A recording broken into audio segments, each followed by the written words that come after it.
courtesy of Ticketmaster. The hats represent 3 eras of Blues hockey, and each features a stitched wordmark and logo from that era.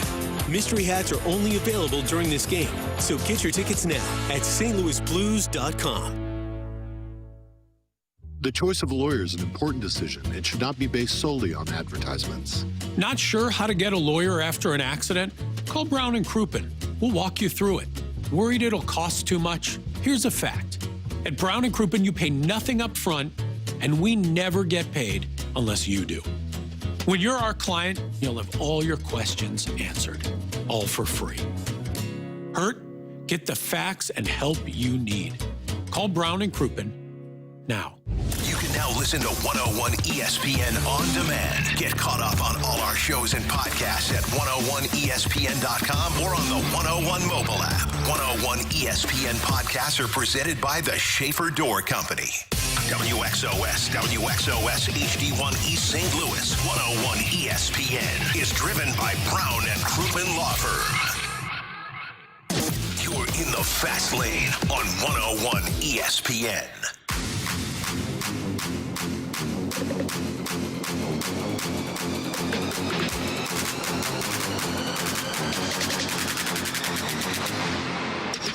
Let's get nasty on a Thursday. Opening day, baby.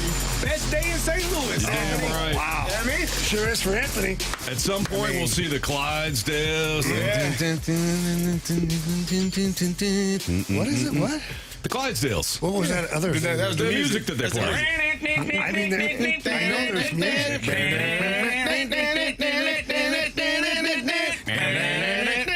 Come on. Yeah. Anyways, come on, Jamie, you know that old tale from the sea? The one that they play at Busch Stadium? Yeah. I do. It's opening day, baby. What a wonderful day. What a wonderful day. All these people. The Cardinals, it's the first time it's the last time they'll be 500. Come on, man. Damn it, man. I know. Hey, why? I don't know. I can't. on, man. You know what? Hurt people hurt people. You know? Clearly, that's This is the one day. This is the one day. Really? And there's actually some fun optimism with this young group. There should be, too. You know what, guys? I take it back. Thank you. Come on, man. Be respectful. Have some respect for the damn Put some Cardinals. respect on that name. We'll see. What are you going to see? What do you think's going to happen? What? What? For what? For the Cardinals. I said it's a great day for baseball, Kerry. Okay. What do you think's going to happen today? Today? Yeah. Well, I know the Clydesdales will be out there. Yeah. They get a bunch of red jackets and convertibles. Yeah. They got they got new food packages and things like that. $29. You got to have some kind of a giveaway for opening day. Nah. That's a hell of a day. Right? Fan experience going to be high. Kiddos get out of school today, maybe. Yeah, some of them. Yeah, I mean, in some cities, it's that important. And this one is one of them. This is one of them. Yep. The holiday. It's a wonderful heard that day. in, Guys. I don't know what your problem is. In Pittsburgh, they're giving the kids a learning day instead of having to go to school for the draft. Huh. For what the draft? draft is in Pittsburgh this Oh, they year. don't do the military draft They don't do anymore. that anymore. No. Are they going to learn? sign up? Are they going Some to learn how to people- play center field in Pittsburgh? Maybe soon. But they don't do that anymore. The NFL draft. So why do the kids that care about the important? NFL draft? Is that important? Anthony knows. Hell, he did it. The city of a 500 team lets kids out of school? Hey, you watch your mouth about your damn Pittsburgh Steelers, brother. You know what I mean? Got more Steel curtain, championships than the Buccaneers and your Lions combined. What about my Patriots? Don't worry about it. Huh? All right, so earlier today, both TMA and BK and Ferrario did a great job interviewing people from the Cardinals or past Cardinals. And BK and Ferrario had an opportunity to interview Bill DeWitt III. And this clip is a little longer. If you heard it already, you'll know the kind of the tone of it. If you haven't heard it, just listen all the way through, because that's what I certainly had to do when I first heard it. I'm like, the first part of it, I'm like, really? And then by the end of it, I go, okay. So here's Bill DeWitt III on BK and Ferrario on the reaction from the fan base heading into the season. I think that I was a little surprised at kind of the fan and media negativity the last couple years about where we were as a team, because we were trying to compete hard. We were trying to win the division. We had We were pushing payroll in certain areas. We had veterans. We had younger players coming up. But the reality is we were kind of stuck in the middle, right? Our strategy wasn't probably designed very well to get us to the promised land, which is where we all want to be, to win a World Series. And this year, while we've totally reset things, and we're going with younger players, we've stockpiled young talent. Our farm system's now a top 3 or top 5, depending on who you talk to. I'm kind of surprised it's more positive than I thought it was going to be. And as I think about that, it's like, duh, the fans aren't stupid. They're smart. Yeah. They know that they want to get to the promised land, too. They want a shot at a World Series championship at some point in the not-too-distant future. And they know that in order to do that, particularly in today's game and today's economics and the competition that's out there, you got to build the foundation first. So the first part of that, you may have done what I did, which was roll my eyes when I heard it. Like, really? You didn't think that there was going to be any sort of frustration after what you did or didn't do in the offseason to build your club? And on top of that, you think you were contending? And you don't understand why the fan base wasn't all on board? Because they saw through the fact that you weren't really a contender? You actually thought that was going to be a contending team over the last couple of years? Really? Really? But if you listen further, I think what Bill DeWitt III, paraphrasing here, I think they finally came to the realization, albeit a little slower, but they came to the realization that what they were doing was never going to work. Yeah. Being in the middle was never going to work. Spending a little bit more than the bottom of the league was not going to work. They had to uproot the farm system, start over, start fresh, and with that comes a renewed sense of, I don't want to say hope, but a renewed sense of intrigue in the Cardinals heading into this season. Yeah. When I heard that, I think we all made it. And Jamie looked at me. It looked like somebody, like his stinking hair. Yeah, like somebody was. I looked at you. Farted in my mouth. It stunk. And then as he continued to talk, I was like, oh, it was like the Alonzo Mourning meme. Like, and then you're like, oh, okay, all right, cool. Right. And so listening to it, it made me think instantly of, when you're in a relationship and people around you are telling you, hey, man, you okay? That doesn't look good, man. You're not happy. And you're like, no, it's fine, man. For how many years, Carey? Number of years, man. Number of years. But everybody on the outside sees that it ain't good. You know what I mean? But you're in the middle of it, and you're like, would your brother count? Your brother, your mother. If they're telling you? The people that you love and that have known you for a number of years are telling you, hey, man, are you sure you're good? Co-workers? The people that you love, man, that you talk to and see you every day, and they say to you, man, I love you, but I don't think you're in the Best Buy. People, anybody, everybody. The dog whispering to you. Dog. They're just barking and come cuddle up next to you like, are you okay? Yeah. It's fine. She's nice behind closed doors. But you are in the middle of it, and you can't see it. And I think that's where the Cardinals were. They were in the middle of it, man, because if you watch that, because we watched them like, there's no way in hell this team thinks they got a chance to win a championship. You don't see this? What the hell are you talking about? And it doesn't, until you get out of it, you're like, oh God. Oh, hot damn. I didn't see all that. How did I not notice that? So I think that's what, in a relationship, you're in love, you're happy, and you're like, oh, it's good. And everybody's like, no, it's not. And then you finally get out of it, you're like, oh, crap. That was terrible. Yeah. That wasn't the best version of myself. Not at when all. you finally get a good team, and you got a team that wins a lot, then you go, oh. Now I see the difference. That's what it's supposed to feel like. Look like. This makes, both. Yeah. This makes sense. Yeah. Yeah. So, yeah. I ultimately agree with you, Carey, on all of it. Carey, you know I do. And I know you know I do as well. Yep. Yeah. Hey, man. Now, of course, we know that this is a rebuild. They're in the midst of a rebuild. BK and Ferrario also asked Bill DeWitt III earlier today about the Cardinals potentially growing the payroll once they're in a spot where they can legitimately compete again. And this is what BD3 had to say. We were in sort of that top 10 plus or minus 8, 12, like you said. for many, many years in both revenue and payroll. And I don't see why we can't get back to that. A big piece of it is how the team plays and then all the positive spin-off that creates with attendance and revenue and all that stuff. We hope this TV thing will go up from here. We've taken a couple lumps in the restructure of the TV situation, all the while creating better access for fans on TV. So that part's good. But, yeah, I do believe that we are in a position where those positions in the industry or that position in the industry can get restored as we move out of this. Did that sound like he was going to? How did you read that? Oh, well, because I didn't hear, yeah, hell yeah. I don't think, though, that the model is to become the bottom-feeding Rays and Brewers in terms of we're never going to spend ever and we're going to trade all of our stars as soon as they start making money. I just don't think they will. Mm-hmm. Now, for some people, it is I'll believe it when I see it situation. I get it. But I'm just talking about from my standpoint, my opinion on this, I don't get the sense that the Cardinals will become what the Rays are. I do think that a Mason Wynn, if he continues to be the player that he has been over the last couple of years, he'll get paid to remain a Cardinal. If Liam Doyle or whoever emerges, the next guy emerges, I do believe they'll pay to keep him.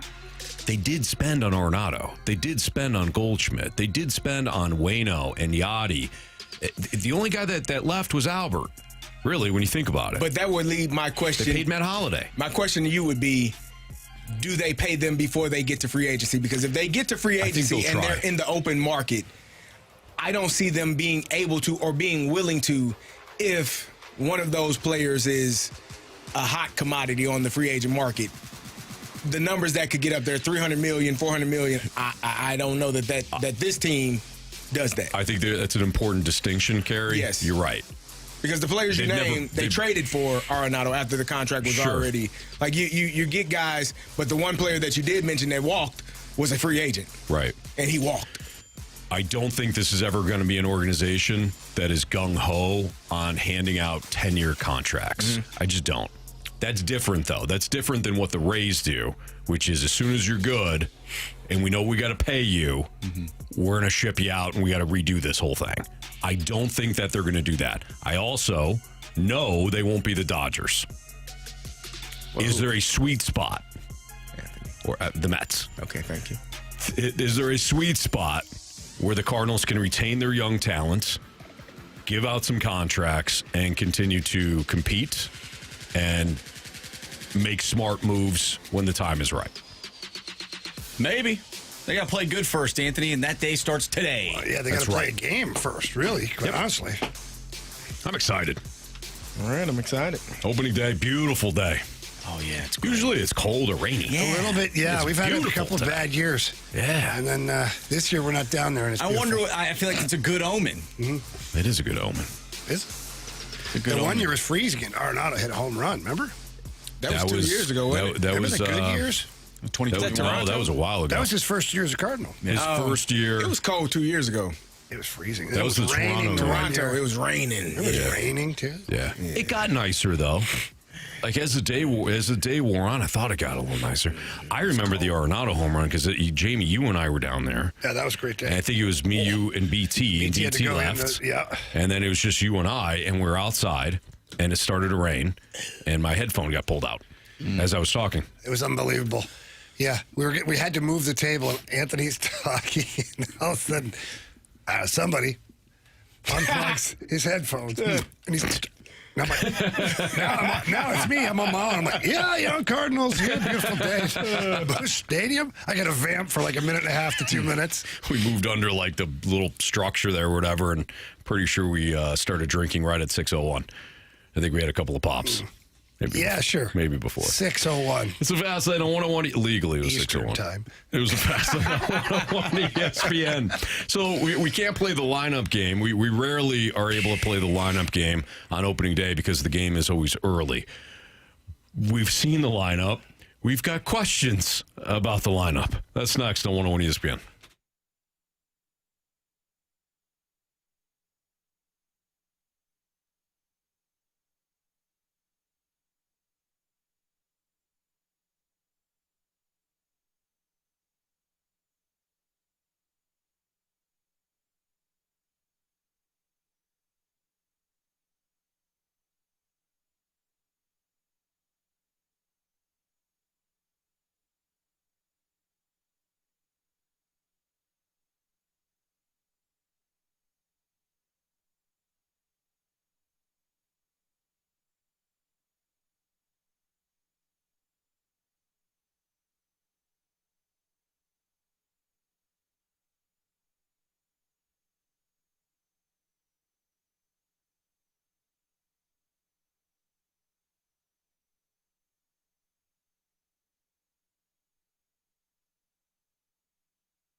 we know this is a fan base that is not afraid to ride that wave. Hello, wild card. Daddy, likey. Doug Vaughn. It's always a good day when you get a Doug Vaughn drop. Doug Vaughn on TMA. All right, the lineup now. Carey, you did not see the lineup. I have not looked. It came out a couple hours ago. I was hoping to play the game. It came out like you all really ruined it earlier for me. today. It did. You all ruined it. Well, we never played them. We never played them. Well, I was listening First to time for everything. Our station, Kerry, and they talked about it all morning. So, So this should not be. sure what you were doing. He's busy, man. I am. I woke up and worked out at 5 a.m., Jamie. Yeah, you did. You were pumped up, ready to go. I was there at 6. Didn't see you there. You were. You weren't there at 6. That wasn't. I know. You thought that you were like, wait a minute. So, Carey. Yeah. This, I want to see your reaction here. So here's the lineup today. Matthew Liberatore on the bump against the Rays. Drew Rasmussen. No. No. No. That's a hell of a surprise. J.J. Weatherholtz is leading off playing second base. Like it. Ivan Herrera is your DH. He's hitting second. Alec Burleson is hitting third and playing first. Any guesses on who's cleanup? I would say, Nolan Gorman in the lineup. Probably Nolan Gorman. What else we got? Who? Jordan Walker. I don't think any of them. You got Ivan playing. He's the DH, so he's probably the catcher is not going to be your cleanup hitter. Mm-mm. I haven't seen Mason Wynn's name yet. I would assume he would have been. He's not a cleanup hitter though, Anthony. Mm-hmm. You're right. It's Mason Wynn.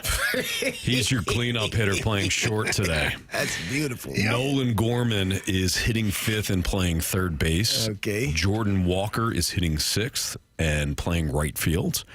Nathan Church is hitting seventh and playing left. Take me to church. Pedro Pajes is your catcher, and he's hitting eighth. And Victor Scott is hitting ninth and playing center. I got a question. Yeah. Early on. Because Jamie brought this, he texted us and made sure we knew it. I thought Ivan Herrera was playing catcher. Oh yeah. What happened? Apparently, he wants to try. I guess maybe he wants not to the try. right day to try. When's a good day? Well, he was dealing with some stuff during spring training, so I would assume. Right. Okay. And clearly, he's fine. He can play. You injured or you hurt? Yeah. You hurt or you injured? Mm-hmm.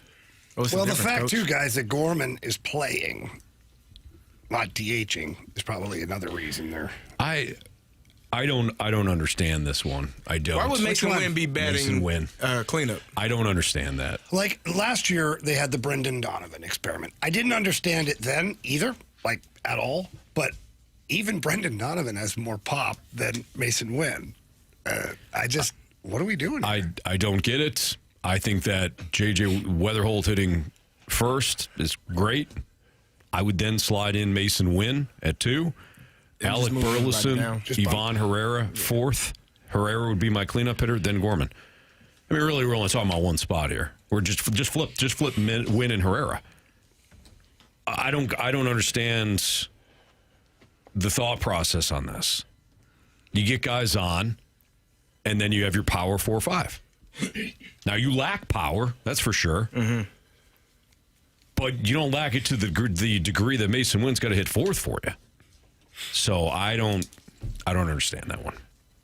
I can't even rationalize it.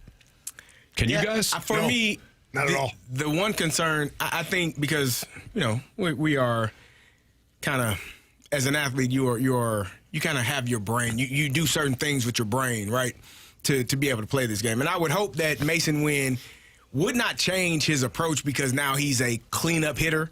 And the notion that cleanup hitter is what? You're supposed to do exactly what you said, hit bombs, hit the ball. Well, drive in runs. Yeah. So I would hope his approach is still the same, because I think a couple of years ago, or was it last year? Maybe a couple of years ago, he kind of had that approach where he was trying to swing for the fences because the start of last year. Why, Anthony?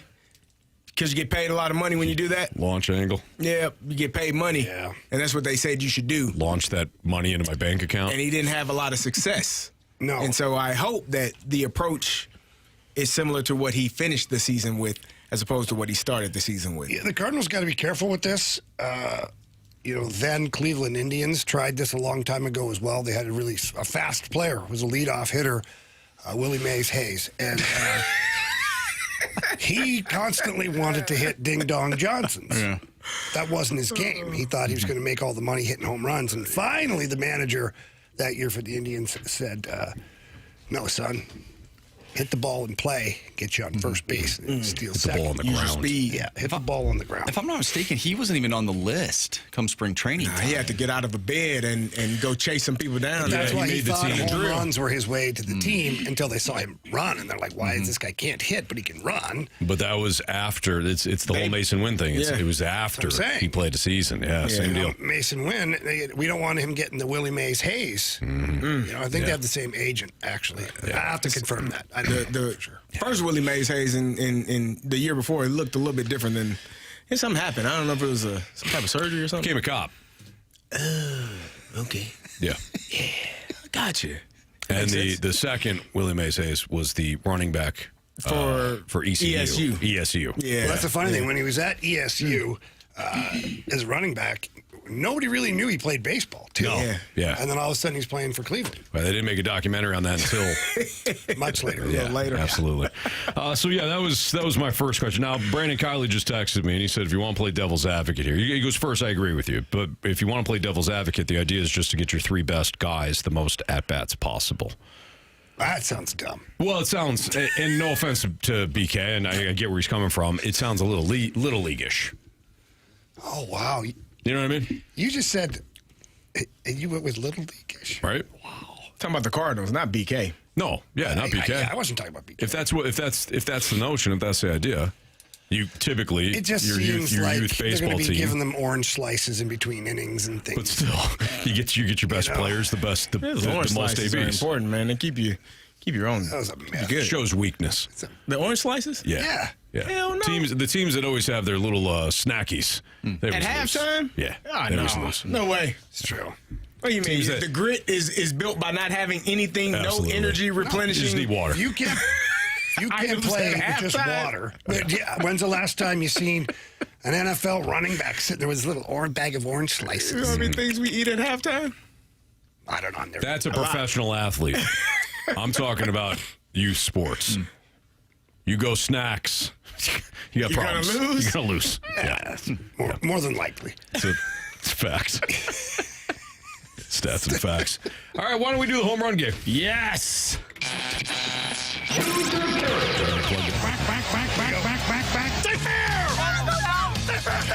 foul! I don't believe what I just saw. Home run.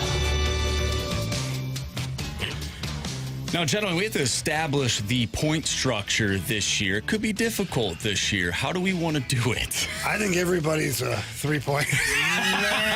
I mean... It's not a bad idea. Okay, honestly, who do we really think? So Alec Burleson and Burley. And Herrera. What? Ivan Herrera and Burley. Okay. I didn't know what you were saying. Well, let me finish. I was actually talking, though. Oh, you were. My bad. I jumped in. 3-pointers for those two? Sure. Yeah. No, wait. No. Those two are... It's less points for someone who's going to hit a lot. Yeah. 1 point. Had that backwards. It's okay. You might want to put Mason Wynn in that category, too. He's batting cleanup, fellas.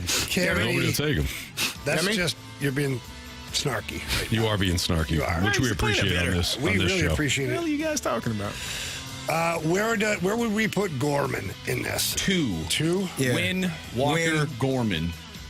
Wynn, Walker, Gorman. You think Wynn is even a two-pointer? Yeah. Put him at a 2. What, do you have 15 last year? They all hit about 15. All the same guy. Yeah. Pretty much. Home run-wise.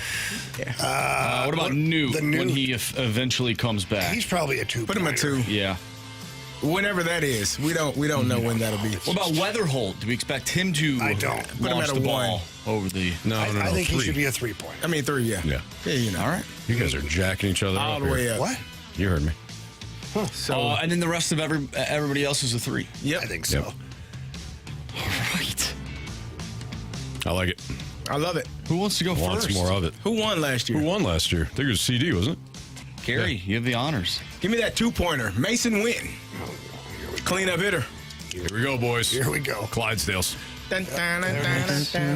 Jamie, we'll let you go.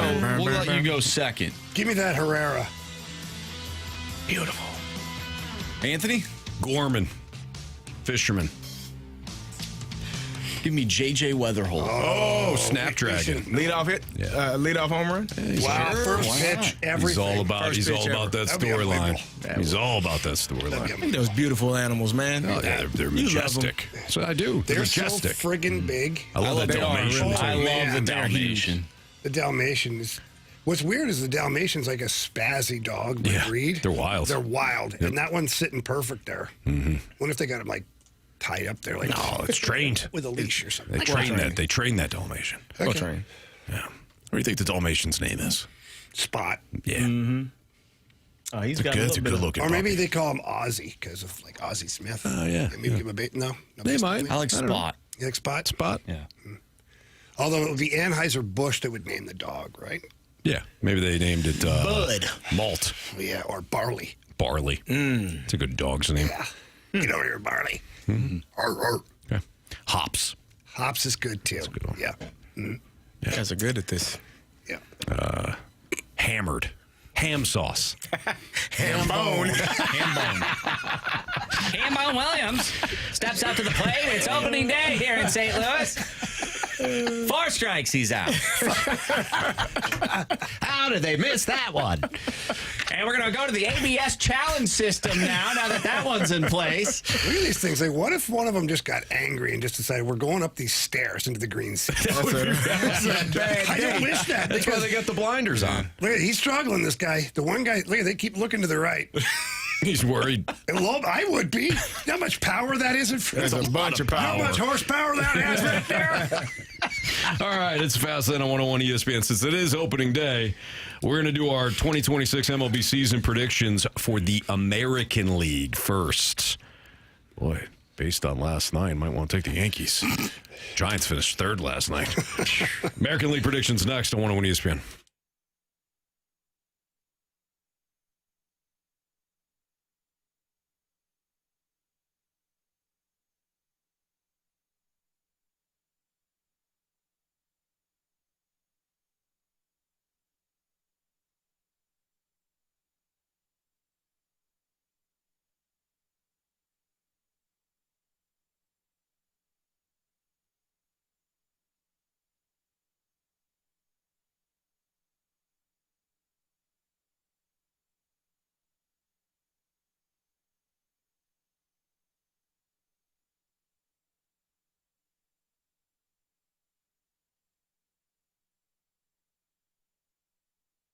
If you're looking to sell your home anytime soon in the St. Louis area, please call my friend Gloria Lou with Your Home Sold Guaranteed Realty. Had a chance to talk to Gloria Lou today, and she was telling a story about a couple that were looking for a home for 2 years before they called her.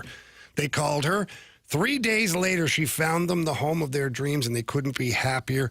And that's what Gloria Lou does. She finds you your home quickly because she has 24,000 buyers in waiting. And that helps you, too, when you're selling your home, knowing that right away, the moment you list your home, Gloria Lou and company might already have it sold for you. So please don't hesitate to pick up the phone and give her a call. She has worked with so many people recently, and what she does is get you the most money for your home while getting you to the closing table as fast as she possibly can. So again, that's Gloria Lou with Your Home Sold Guaranteed Realty. She's been in the business for over 23 years in the St. Louis area, and she's always my first phone call and should be yours too. So call her, tell her Jamie Rivers sent you in. Her number is 314-325-6888. That's 314-325-6888, or visit GloriaHasTheBuyers.com.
101 ESPN Sports Center.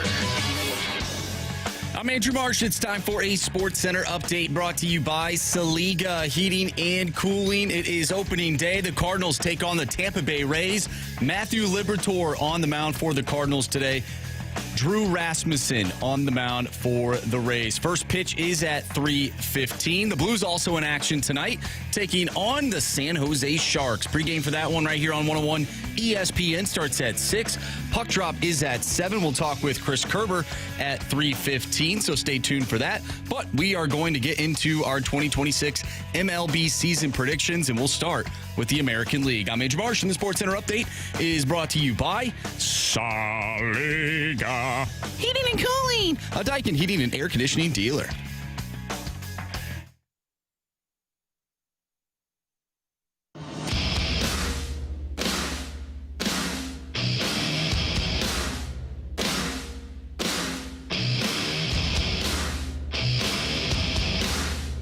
It's Fast Lane on 101 ESPN. Time to hang out. Hand out. Well, let's hang out and hand out our American League. Careful with your order. American League predictions. At least we're not giving out tickets. That was a rough day. It's a rough moment. What the hell are we giving out? I ain't giving that out. Glad you guys remembered I did that. Why do we always remember your blunders when we've all had them? Oh, we definitely do. No, yeah, you guys remember mine mostly. I've been dumped. I don't even know how many times. Well, yours were more funny. Well, they're dumb. The fact that you erased the swear word and bleeped out the non-swear word that one time. Yeah, I went awesome. Bleep-ish. Yeah. And I was like, wait a minute. I paused. Wait a minute. Oh, boy. Hit the red button. Were you here for that, Kerry? I wasn't here for that one. No, I missed that one. I think I went to say, bull spit. Yeah. You know? Almost, that was another one right in my ears there. But I went to say bull spit. And I went blank. Crazy. You're trying to say that it was something about fight, like us fighting somebody else. Yeah. Oh. And you said that I am bat. Oh, bat bleep crazy. Bleep crazy, but you went bleep. Bat swear word. Bleep. That was bad. You bleeped out crazy. That's what it was. You're right. And then Mike Ryder was in my ears there. He was on the board. I believe he's on the board for this. No, one. I was here. No, my very first one. Oh, gotcha. Never forget your first one, Marshy. And I was Danny Pants was over there. He asked me a question about the lineup for the Blues, and I went, S. Like, ish. Oh, yeah. And then I was like, Mike Schilt. Because I didn't understand how it worked. So I tried to play it off like I wanted to say Mike Schilt. And then Ryder dumped it, but we all had to laugh, you know? It was good. Yeah. All right. Didn't want you on your own island, Anthony, Yeah, appreciate you. Let's focus here. American League predictions. What do you guys got for the AL West winner? AL West. I mean, is it easy to just say the Mariners would be the favorite? It would be. They are the favorite, but you can go with whoever you damn well please. I kind of wanted to go. Man, thank you, Anthony, for that. I appreciate that. I actually do because so much support. Thank you. Right on. Mariners, but I wouldn't be surprised if the Houston Astros make some noise. Yeah, on trash cans? Maybe. Whatever it takes, man. You want to win or not? Last time they won. Mm-hmm. I think it's a no-brainer. For me, I mean, I don't see anybody but the Mariners winning that one. I agree. To me, they got the best pitching. Loaded up, added Brendan Donovan this offseason to complement the rest of their lineup. But for me, it's the pitching that they can boast. Is it a Seattle sweep? I also have the Mariners. Ooh. There you go. Write us all down for the M's. Okay. All right. AL East. AL East. Wow. Yankees. I think it's a two-horse race between the Blue Jays and the Yankees for me. Blue Jays look good again. Their rotation looks pretty damn good as well. I'll go Blue Jays. I'll go Mama Rivers Blue Jays. I would expect nothing less. I'll go Yankees. I mean, if you watched them last night, they performed. Max Fried was really good. The lineup was really good. You're still waiting on Garrett Cole and Rodon to get off the IL and be completely healthy. If those two are healthy and the pitching is sound, I know Aaron Judge struck out 4 times last night. That wasn't good, but the only one that didn't do anything. He's the only one, and they still won 7-0. So that should give you a glimpse as to how prolific their offense can be. If he can strike out 4 times and they still win 7-0, yeah, good luck, man. Yeah, I'm with you guys. I have the Yankees as well. I think that the AL East, at least for me, will be represented pretty well in the playoffs this year. I have the Yankees as well. Garrett Cole coming back from the Tommy John surgery. You got Carlos Rodon. You've got Max Fried, who pitched last night. You got one of the best offenses in baseball. Yeah, give me the Yankees. All right. AL Central. I got the Tigers, man. Tigers. Go Tigers. I got the Royals. What? Yep. You don't like pitching, huh, Anthony? You told like me you pitching. love pitching. I do. Royals you got told some me pitching you too. love pitching. They got better pitchers than the Tigers? Well, okay then. Thank you. They got good pitching. Case closed. It's not case closed. It is case closed. You took the Tigers? I took the Tigers. And you took who? Royals. Royals. Marshy, you? I also went with Detroit. Yeah. I don't see anybody better than that. Give me them Tigers. Go Tigers. Go Tigers. All right. First wild card, I think we're going to have a lot of the same teams here, or teams that we mentioned before. For example, my first wild card would be Mama River's Blue Jays. And mine would be the Yankees. There you go. Okay, I mean, mine would have been the Astros if I got to take the Mariners for my divisional winner. Mm-hmm. So Astros. I got the Red Sox. Really? I got the Red Sox. Yeah. I think it would be funny if the Cardinals traded their players away and then they went. Cardinals of the East? Yeah. Okay. Yeah. This is where I have the Tigers. You asked me if I like pitching. I do like their pitching a lot. Give me the Tigers for the second wild card. This is where I have Carey's Astros. Now I got the Blue Jays. I have the Baltimore Orioles. Ooh. Baltimore Orioles this year as my wild card 2 team. There you go. East, huh? I like Marsh likes these. Hey, you know what? Here's a shocker. I got the Blue Jays as my third wild card. Really? Team. So you're all about teams, huh? I'm all about you're the all East. about that East. Yes. Third team for me will be the Houston Astros. I don't see them not making the playoffs again for the second straight time. Give me the Red Sox, baby. I got the Red Sox as well. Really? You guys are all about that them Bo Sox, huh? Yeah. Yeah. Yeah. Traded for a bunch of guys that finished last place a year ago. Anthony, you had your pick. We had ours. Got it. Okay. All right. Marsh, do you want to at least do the AL winner here? Yeah, let's go for it. Marsh, who's your AL winner? My AL winner this year, I am going to go with the Seattle Mariners. Okay. Yeah, Came same up here. just short last year. Ditto. Mariners? Yes. Yankees. Yankees for me. Yeah. Papa Stalter is going to be proud of us. That's right. Yeah, he is. Darn right. He was listening earlier. You know, Anthony, He's listening. he's already proud of you, okay? Nice. Thanks. Don't let Carey say that stuff. I appreciate that. For this. Nah, I know what you were doing. I don't like it. Okay? He was listening earlier because he commented on he used to coach my flag football team way back in the day when I was a Ute, and he made sure that we did not have any snacks at halftime, and we won. That doesn't surprise me. A lot. Coming from the man who said the turtle was sick. Yes, yeah, he's pretty cutthroat when he needs to be. Why have I not had beers with your dad? I don't understand. I don't know. Yeah, we got to get this together. And listen, his father is the way he was sitting in that car that day. Be careful. He was done that day. He was sitting in that car like. That was one of his last projects. That's why I before want he to retired. Yeah. Papa Stalter in some trouble. He'll whoop your ass. I didn't say I was going to fight him. That Not was your yours. problem. Just anybody's. Why would fight me? We're going to have beers. No, he'll fight with you. Yeah. Okay. Well, you got Together, him same whooping team. my ass. No, not yours. Just anybody's. Oh, man. All right. National League. Aggressive. Predictions next on 101 ESPN.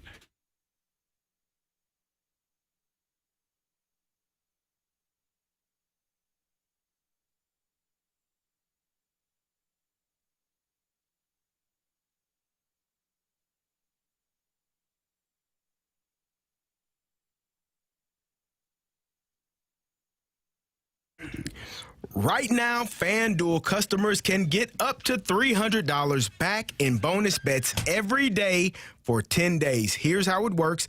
Place a tournament bet using the token, and if it doesn't win, you'll get up to $300 back in bonus bets every single day for 10 days. You can even mix things up with same-game parlays for a shot at bigger payouts. The tournament has been outstanding. Some really good games happening tonight and tomorrow. We'll see who makes it to those next round because it's going to be fun to watch. Again, you can place a bet using the token. If it doesn't win, $300 back in bonus bets every single day for 10 days. Just head to FanDuel.com/local to sign up today. You must be 21 plus and present in Missouri. Bonus bets are now withdrawable and expire 7 days after receipt. Tokens are received in increments of 1 per day. Restrictions apply. See terms at sportsbook.fanduel.com. Gambling problem? Call 1-800-GAMBLER.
handed out our American League predictions, sure to be wrong. What about our National League predictions? We were so right last year. Were we? Yeah, we were. I had the Dodgers winning. Well, yeah, I mean that, but I think we all, at the very least, we all have the Dodgers, right? Yeah. Oh, I remember when Anthony took the White Sox one year. Was that the year? That was the year they made the playoffs.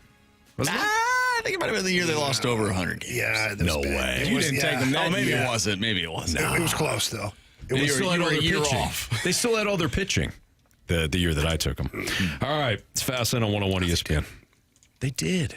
That was Wow, Fetty that's and what I those did. guys. anything. What? It wasn't Fetty, no. It was, Fetty, what? Dylan, it was Dylan Cease, Crochet. Ah, They were loaded with pitching. and they got rid of it all. Could you imagine, seriously, for a second, what the White Sox rotation would be? Had they just held on to Chris Sale, Eric Fetty, Crochet, Dylan Cease. Oh, man. What's his face? Pitched here. What did I forget his name? Eric Fetty. No, not Fetty. Guys, I'm not including Fetty, okay? He pitched here on the White Sox. Not Fetty. No, Lance Lynn, he was a White Sox player. the guy that we at one liked. point, right? They got him in the trade with Pittsburgh. Oh, Tommy Pham. No. Jose Quintana. Jose Quintana, thank you. There you go. Quintana was a White Sox as well. Tommy Pham was a Eric Fetty. Why do you look at me? Yeah, They he's said it specific, too. man. I'm looking at all of you. Why would I include Fetty in that? Because he was a White Sox. And should have remained a White I Sox. think he almost dropped a bomb there. He's close. All right. Let's just get this one out of the way. NL West winner on 3. 3, 2, 1. Dodgers. Yes. Who do you guys got winning the NL East? The what? NL East. Tell you what, it's going to be a tight one, Anthony. But I got the Braves I'm going to go this back on year. vacation. I got the Braves.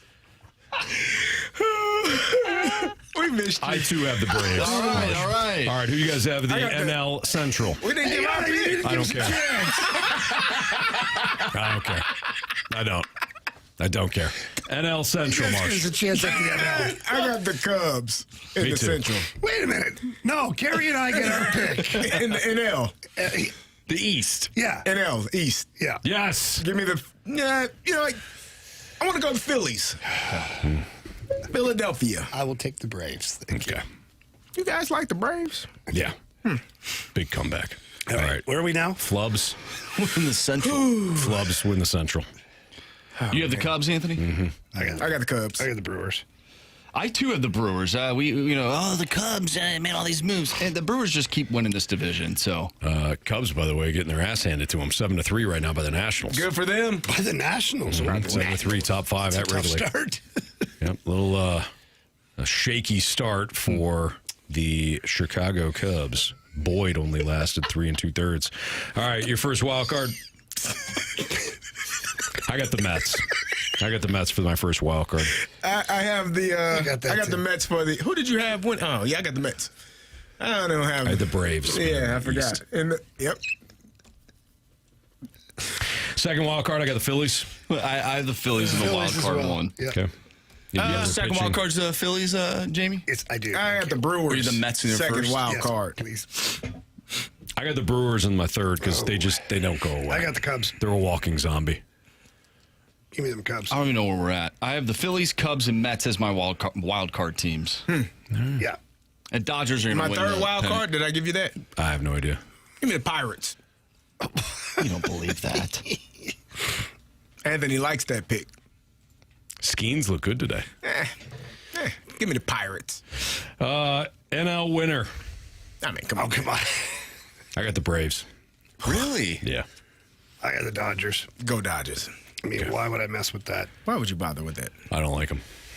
That's Yeah, fair. I That's know, I root- incredibly fair. And I root against them every chance I get. It's incredibly fair. Favorite team, the Cardinals. Second favorite team, whoever the Dodgers are playing. Who's going to win the World Series this year, Anthony? So it's not going to be Yankees. the Dodgers. You have the Yankees and Braves. Yeah. Which is a rematch of... 1996, There you go. where the Yankees won that one. I will go with the Yankees here. Yeah. I got the Mariners winning it this year. I got the Dodgers. The No, three-peat. Makes sense. that's hard to believe. Three-peat. Marsh?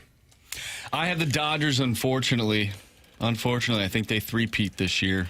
It's too bad. I know, I hate it. I didn't want to write them down, Anthony. I did Yeah, not but you want to have do to. that. I But did you not have want to to. do that. So, They're a dynasty. yeah, it stinks. They're know it. incredible. They are incredible. All right, we need a new Beat the Streak contestant. Yes. 314-399-9646 is the Air Comfort Service text line. What? I got confused. 'Cause I was thinking bet the board, but beat the streak is Beat the baseball streak. season. Right. Yeah, my Yeah, that's brain. where you can get a hit. Yeah, You can keep I was going. You can confused. choose a player in either lineup. I like the that streak. game. Yep. And as long as that player gets a hit, You keep going. You keep going. Yeah. What was the Marsh? You set the all-time streak. I did 18 last year, and it started in April 14th Still under review. through the 20th of May. It's impressive. Yes, it is. All right. So we'll take a beat the streak contestant. We'll play that game. Plus, is the Cardinals starting rotation sustainable? We'll talk about that next on 101 ESPN.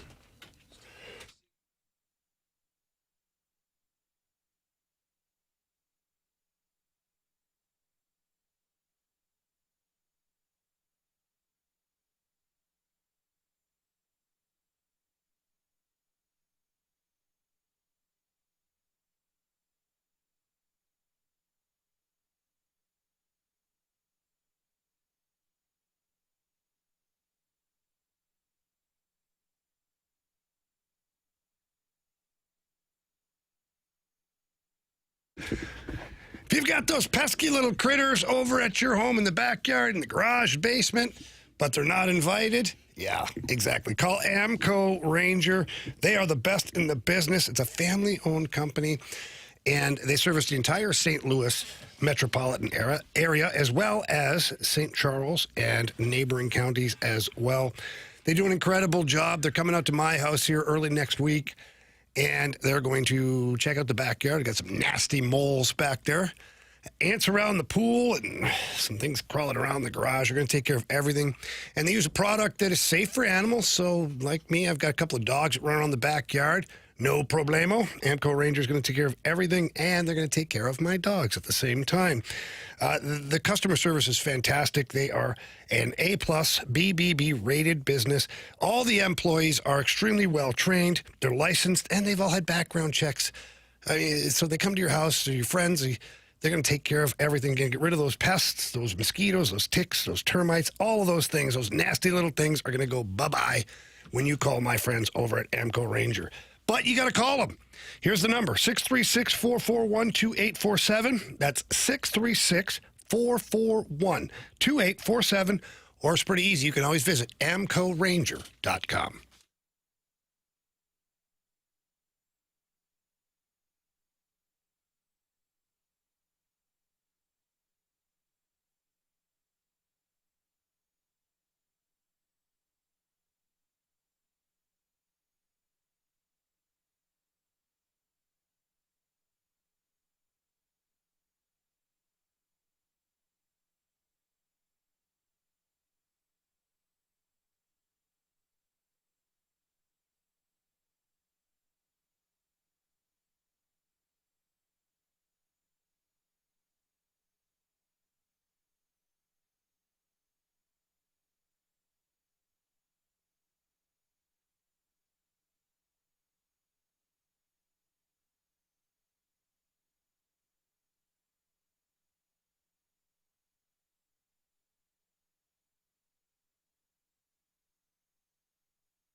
to hit baseballs. All of my successes depend on me. You're ready to hit. The hits just keep on coming.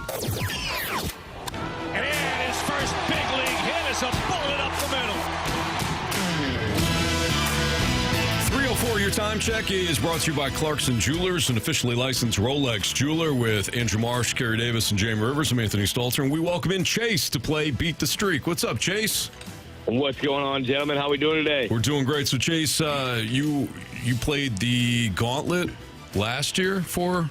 Hey, you beat me on a Johnson Shut-ins question in random trivia while I was in the staircase of the Redbird Club on opening day. No kidding. I remember. I haven't forgot it. Don't you worry.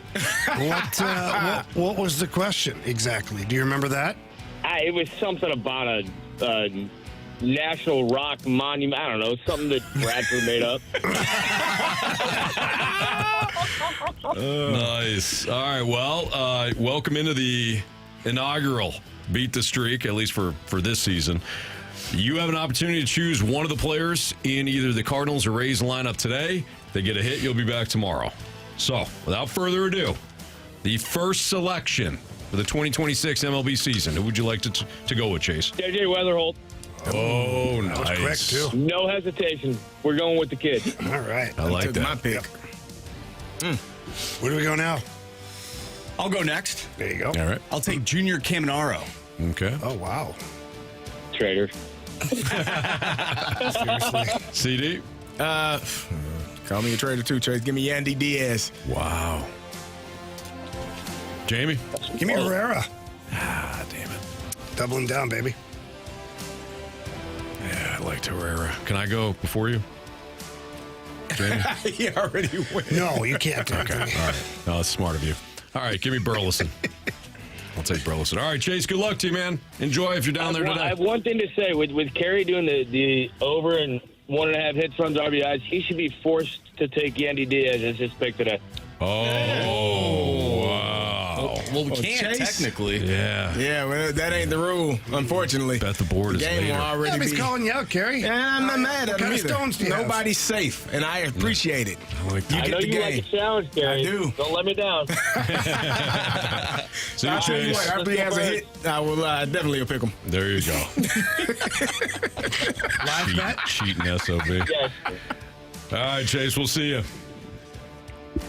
All right, Cardinals, Rays, getting ready here. Yeah, they are. Looks like they're singing maybe the national anthem at Busch Stadium. It would appear so. Baseball is upon us again in St. Louis. Is it sold out, you think? I think so, I would yeah. hope It looks like it. Of people. I would hope so, It right? looks like it. Like, it's a big day. Yep. And, yeah, I think, I could be wrong. I could be really wrong. I certainly won't speak for anybody else, but I think fans are excited. I do think too. they understand where the team is at. Finally, feels like someone's explained what the plan is here, and I think people are allowed now to be excited about a team that may or may not have the success they want, but young players. Youth brings excitement too. It should. It's what are you shaking your head at? What's your problem? Ever since Jackson was on our show, we getting this TMA texter texting in, man. Yep. I saw it earlier this morning too. What's he Tell you saying? something, man. You go look for yourself, man. The top.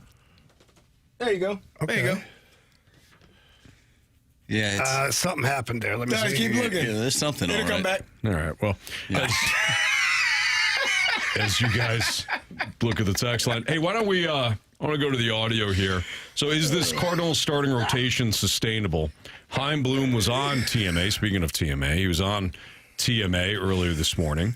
And one of the things that they did discuss was the pitching staff. So last season, Sonny Gray led the Cardinals in starts and innings. And obviously now he's a Boston Red Sox, who you guys all seem to like. He ranked 19th in the MLB in innings pitched as well. 2025 or 2026, as we know, it's going to be Liberatore, McGreevy, Dustin May, Kyle Leahy, and Andre Palante. Is that sustainable? Here's Chaim Bloom on TMA earlier today. We're in a position where, knock on wood, you go into the season feeling like you got more good options and spots for that rotation, and that most of them are guys who are really early in their careers, have a chance to be here for a long time. You know, we're not even talking about Hunter Dobbins, who we didn't get to see in a game because of his knee rehab, but he was throwing simulated games out back, and he looked great. So hopefully everybody continues to pitch well, and we have some really, really difficult decisions as we get into the season. Look, if the Dodgers can't make it through an entire season with the same starting rotation, whether it's injuries or underperformance, I highly doubt the Cardinals will be able to do it. The good news now is that, unlike in previous years, you do have depth. I don't know how quality the depth is, but at least you do have depth. You've got guys that right now could be at the bottom of the starting rotation if you didn't have confidence in Kyle Leahy or Andre Palance. You got guys that you would hope that throughout the course of the minor league season, they emerge as options for the rotation. But the bottom line is the same starting five that will open the season probably won't close the season. No chance. I agree 100%. No chance. Yeah. Like you said, injuries, poor performances, or someone is pitching so well that they push someone else out. That's ideally the situation that you would like. Hopefully there's not this guy is so bad we have to find someone to replace him. Right. No, this guy is pitching so well we have to put him somewhere in the starting rotation. And then if that's the case, maybe that guy that isn't performing as well gets moved to the bullpen. They still have an opportunity. So for me, competition breeds, the most or the best player or the best version of yourself. Mm-hmm. And hopefully the competition that is in this starting rotation, that is in this bullpen, that is in the minor leagues, just continues to push itself to the forefront, and you get the best version of everybody playing. No doubt. So the 2025 numbers for these same starters: Matthew Liberatore, 29 starts, 151 and a third innings of work. Michael McGreevy, 16 starts, 95 and 2/3 innings pitched. Dustin May made 23 starts, 132 and a third innings of work. Kyle Leahy only made one start, but he threw 88 innings. In AAA, he had 4 starts in 2024, 26 starts in 2023. So he does have a starting background, but obviously he was a reliever most of last year. And then Andre Palance made the most starts out of the 5 heading into the season this year. He made 31 starts, but only 162 and 2/3 innings pitched. Again, if you notice the innings pitched, you got a lot of ground to make up. Liberatore, 151 and a third. McGreevy, 95 and 2/3. Dustin May, 132 and a third. Kyle Leahy, 88 innings. And then Andre Palance, 162 and 2/3. So what's the average? You want to give everybody an idea. You want a couple of guys to hit the 200 mark. You want most of your rotation to be about 175. Okay. Just so that people know what. Yeah. So and that's not obviously that across baseball, not every starting rotation is going to have. Is it still like that? Or is it trending? I can look at the averages over and whether or not it's. I think it's trending dipped. I'm sure it is trending down. I think there was only 4 pitchers. Yeah. 3 that hit the 200 mark 3 or 4 last year. I would be interested, and I don't know if this is possible to search it up, and I'm not asking anybody, but I would be interested to see what the total pitches are from, like a guy in the rotation when he starts, and then total pitches from the bullpen every time he starts, said player starts.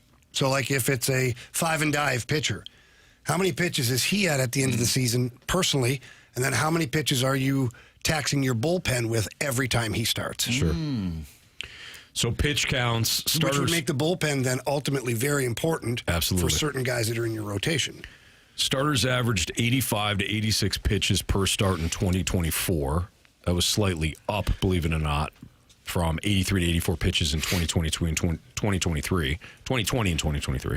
Starting pitchers averaged roughly 5.24 to 5.25 innings per start, slight increase from previous years. So at least in 2024, you saw a bit of a bump, but it's still trending down. Yeah. So I would say then, instead of 200 innings, let's just say 175. Have a couple of guys that hit that 175 mark. Okay. Liberatore, 151 and a third last year.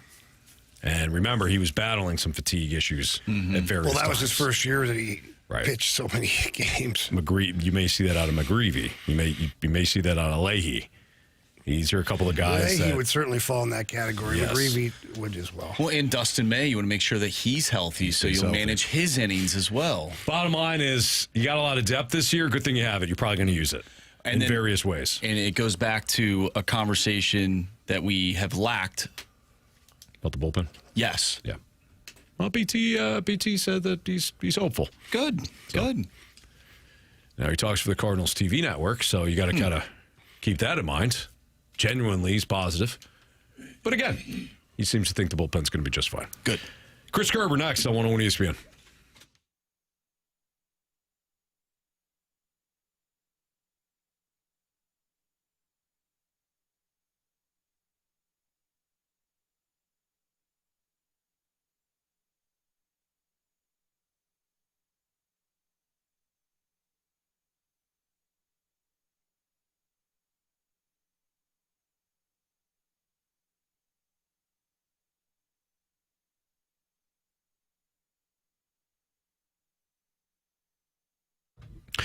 Hey, if you love basketball, this is a great time of year to enjoy the action. And while you're enjoying the action, why don't you play the action? What I mean by that is check out my friends at Underdog.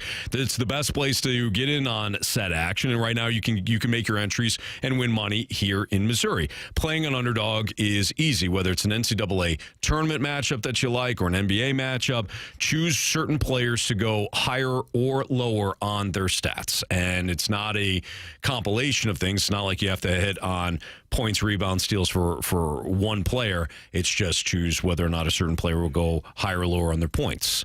Then choose another player to go higher or lower on their rebounds, or another player to go higher or lower on their points. You get the idea. What I like most about Underdog is how flexible it is. You're not just stuck making picks before the game starts. You can actually get a feel for how the game is going and then make some live adjustments. Whether you think that a player is going to go higher or lower on the rest of the game, you could play live, and it's a lot of fun. If you get your entries right, you win up to 5,000 times your cash. So download the Underdog app today and use my promo code Anthony when they ask for it at sign up. Just type in my first name, Anthony, and you're going to score $50 in bonus entries when you play your first $5. Underdog, make plays, win money. Must be 18 or older in present Missouri. Terms apply. See assets.underdogfantasy.com/web/play and get terms. _DFS_.html for details. Concerned with your play, call 1-800-MY-RESET or visit www.nsbgambling.org.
It's fascinating on 101 ESPN. Good start to the 2026 MLB season for the St. Louis Cardinals. A little dribbler from Yandy Diaz puts him at first base. So first, I don't know if he's first pitch swinging. I think he was.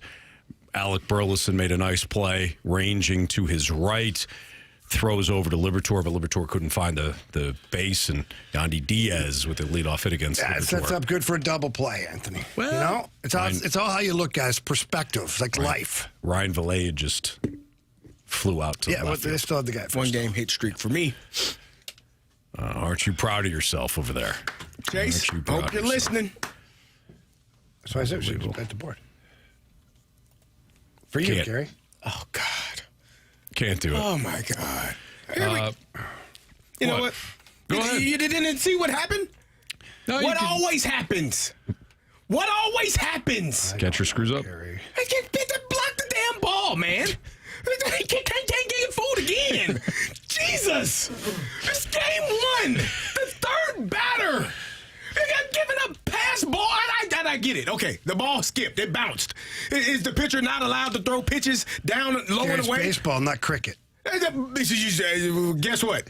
I saw a catcher that always blocked the plate and made sure balls didn't get behind him. I don't know. Maybe that's not the expectation in St. Louis anymore. Are you comparing him to a Hall of Famer? I'm comparing him to a damn catcher that catches the damn ball, man. I'm just asking. Catch the damn ball. It's in the job description. It really is. You're a sports reporter. What do you do, Anthony? I report. You report sports.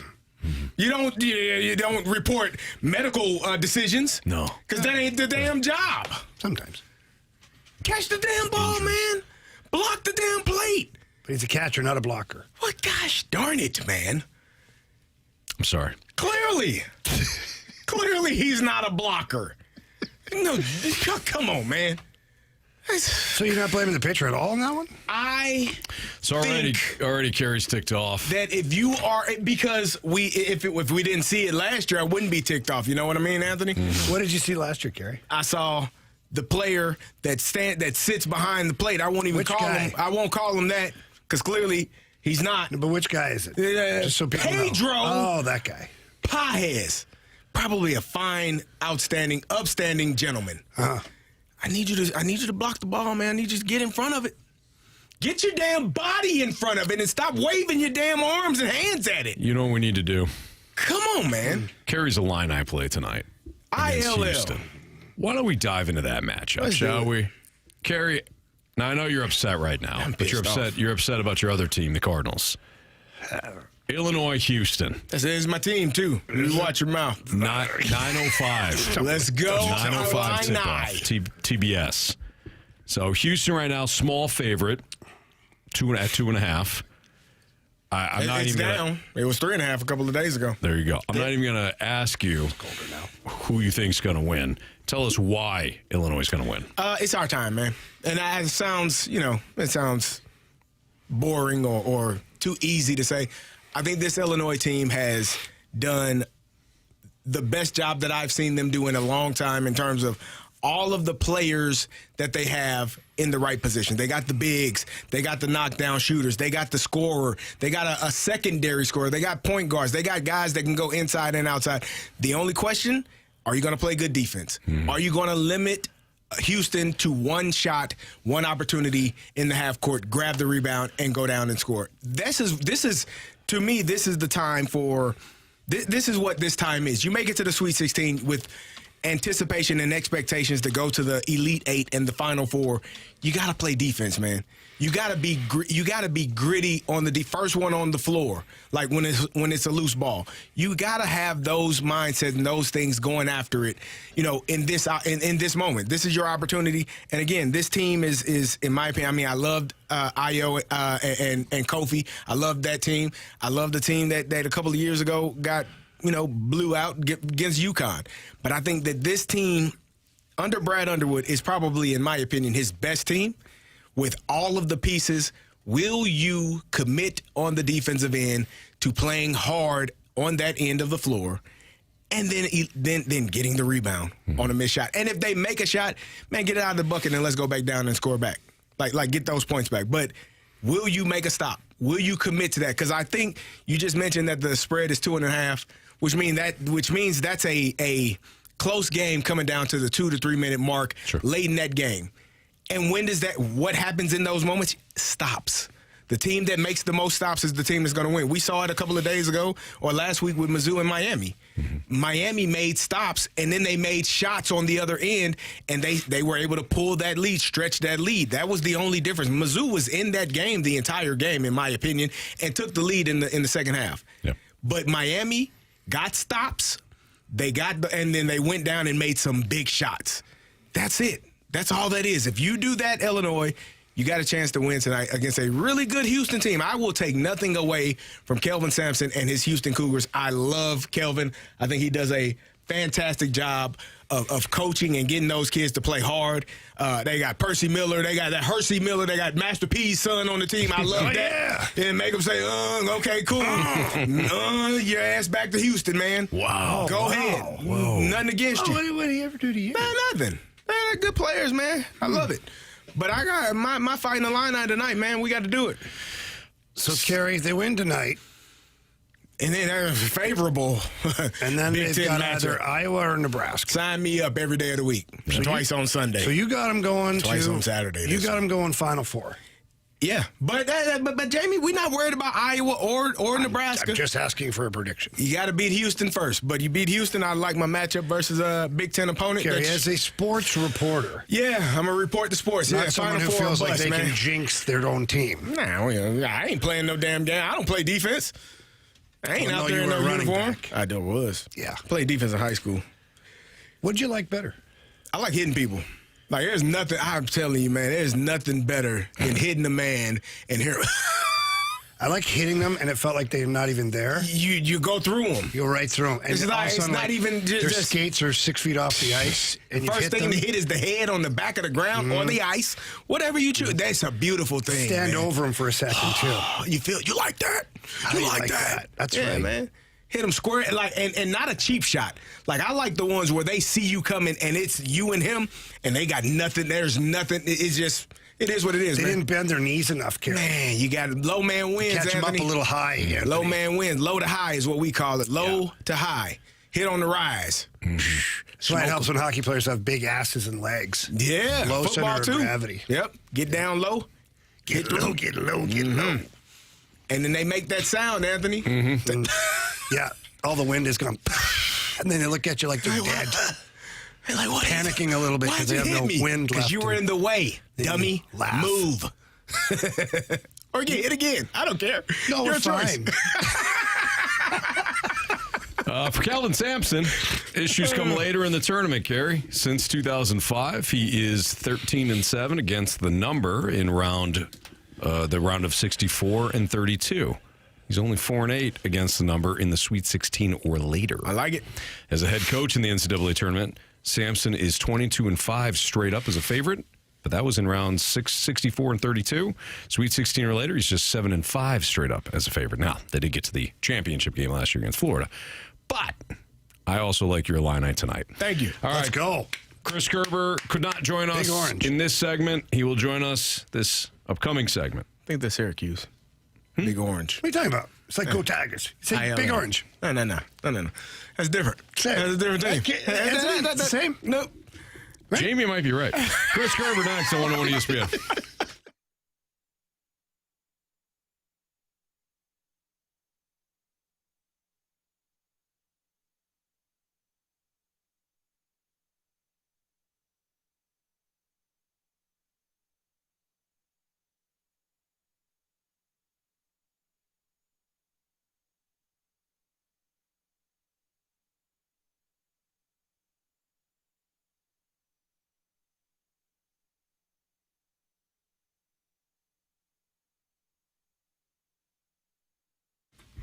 With over 2 decades of family ownership and operation, E&B Granite is by far St. Louis's trusted name when it comes time to renovate your kitchen, your bathroom, or some of those outdoor living spaces. They have an extensive collection of countertops. They got great cabinets and I mean, they've got flooring for everybody's tastes as well. I know this because I redid my kitchen, and you should get down there to the showroom. 6135 Manchester Avenue. Walk in, talk to the in-house design staff, and just tell them what you're looking to do. You might have a clear vision, and they will just hold your hand along the way and get done with it. But if you don't know, like I had no idea, the in-house design staff helped me a ton. And I got to pick out my countertop right there on site, the backsplash, the cabinets, the flooring. Technicians went to work. They measure everything with the laser measurement things. Like, they are so precise. And when they're done, it is awesome. Kitchen is beautiful. Your kitchen, your bathroom, or your outdoor space will look equally as beautiful. I promise you that.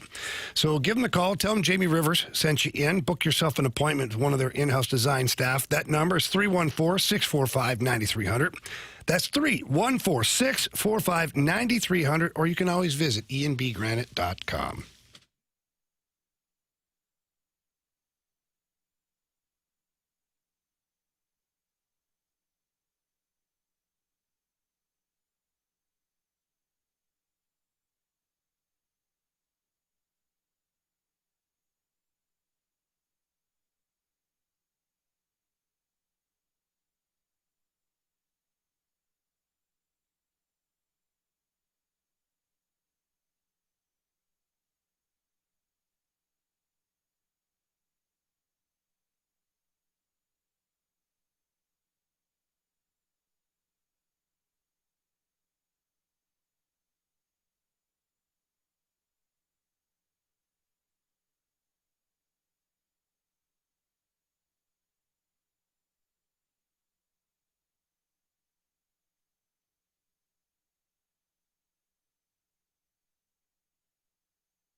Holy smokes, when you're driving around and your car tells you it's 96 degrees, the one thing you're happy for is when you get home and you're in your air-conditioned home. And hopefully you have called Classic Air Care and had them come on and do a maintenance check on it to make sure you're ready for this time of the year where you're turning it on and off depending on the weather outside. You book an appointment online at Classic Air Care. They've got a 4.8 Google rating for a reason, because their customer service is their number one priority. They guarantee the service they're going to do, they're going to get it right, or they're going to make sure that it's right no matter what. Now, look, the number one thing you can do, they want you to know, change that air filter. If you haven't changed that air filter yet this spring, make sure that you do it. But beyond that, get a maintenance check done, and that's like changing the oil on your car.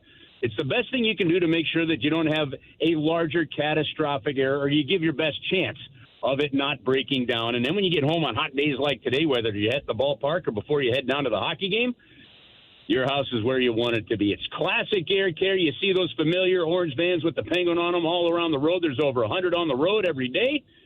Get a hold of them, have them come out, make sure you're ready for the spring and summer. ClassicAirCare.com. They've been making people comfortable since 1926.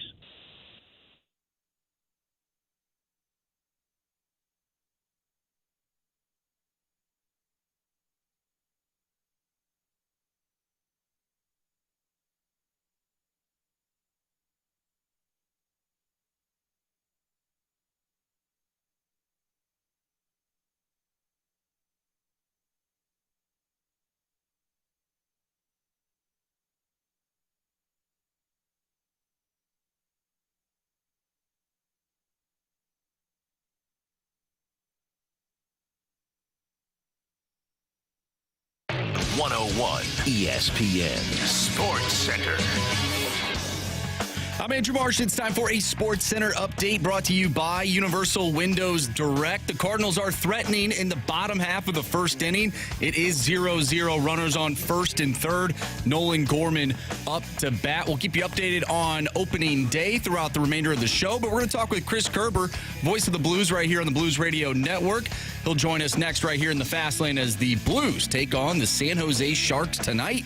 Pre-game right here on 101 ESPN starts at 6. Puck drop is at 7. I'm Andrew Marsh, and this Sports Center update is brought to you by Universal Windows Direct. You'll be saying, I love my windows.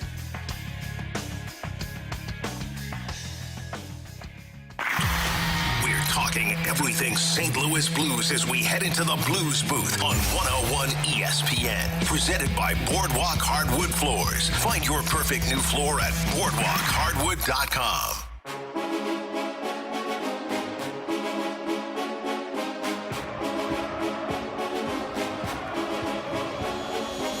It's Fastlane on 101 ESPN. Blues take on the Sharks tonight. Pregame at 6. Puck will drop at 7. And one of the voices, of course, you'll hear as the puck drops at 7 o'clock is Chris Kerber, who joins us via the Collier and Thompson phone line. How are you, Kerbs?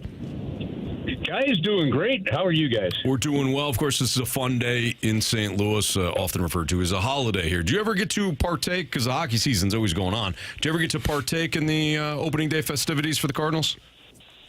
I try to get down there every year that I can. On a game day like today, it's a little tough to actually pull that off. But Sure.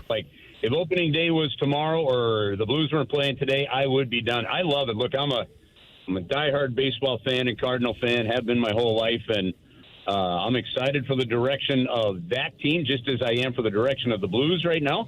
And so, yeah, you'll see me at the ballpark quite a lot this year. Coach, you talking about being excited for the Cardinals with the youth coming into the lineup this year, and you parlayed that into the Blues. How about our guy, Dalibor Dvorsky? First of all, for some of the listeners who may not know, Robert Thomas will not be in the lineup tonight, and we'll get into that a little bit later with you, What'd you do, Jamie? No, I didn't do anything. Not this time, Anthony. You can't blame me. Okay. But that being said, Dalibor Dvorsky gets elevated to the first line. Looks like he's going to play with Snuggie and Holloway. Kerbs, what do you think of that? Well, I think it makes all the sense in the world, doesn't it? I mean, they called him up last year, then when he went back down, they said, and I talked to Steve Konowalchuk, the coach in the American Hockey League at the time, and he said, we want to get him ready there. The next time he comes up, he stays for good. Well, that happened this year. He came up and he stayed for good, and they put him in different spots. They gave him one rest game after the Olympic break here just a couple games ago. And look, your top centerman goes down. You don't really have a number 2 centerman now that Braden Shen is gone, unless you were to pencil Pew Suter in there. Right now, that's a winger playing center in Butch Navich. So I think it's a great opportunity. And you know what? It's a little bit different going up against a younger San Jose Sharks team, maybe than, say, if you were putting him in that spot against the Colorado Avalanche, right? So I think this is a great kind of game for him to be in that spot, and I'm excited to see the matchups. Kerbs, how impressed have you been with the pairing of Broberg and Mayu?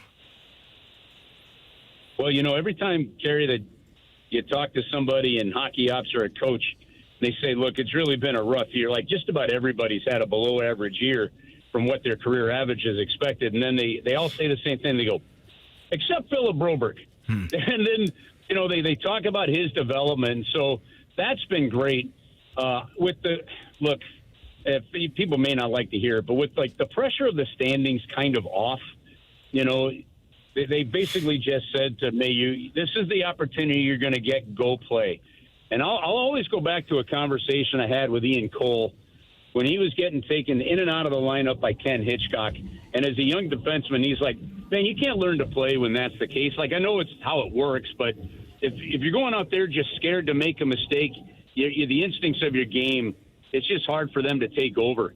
And eventually the Blues trade him, and Ian Cole plays 24 minutes a game in back-to-back seasons and wins 2 Stanley Cups with the Pittsburgh Penguins, right?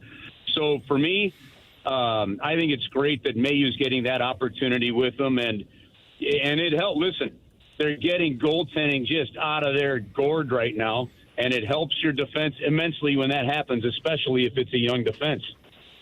Chris Kerber joining us right now on the Fast Lane on 101 at ESPN. Kerbs, can you put into words how Joel Hofer has ignited this team post-Olympic break? Because he has been nothing short of sensational. Yeah, he's got a goals against of 138 in the month of March, a .950 save percentage.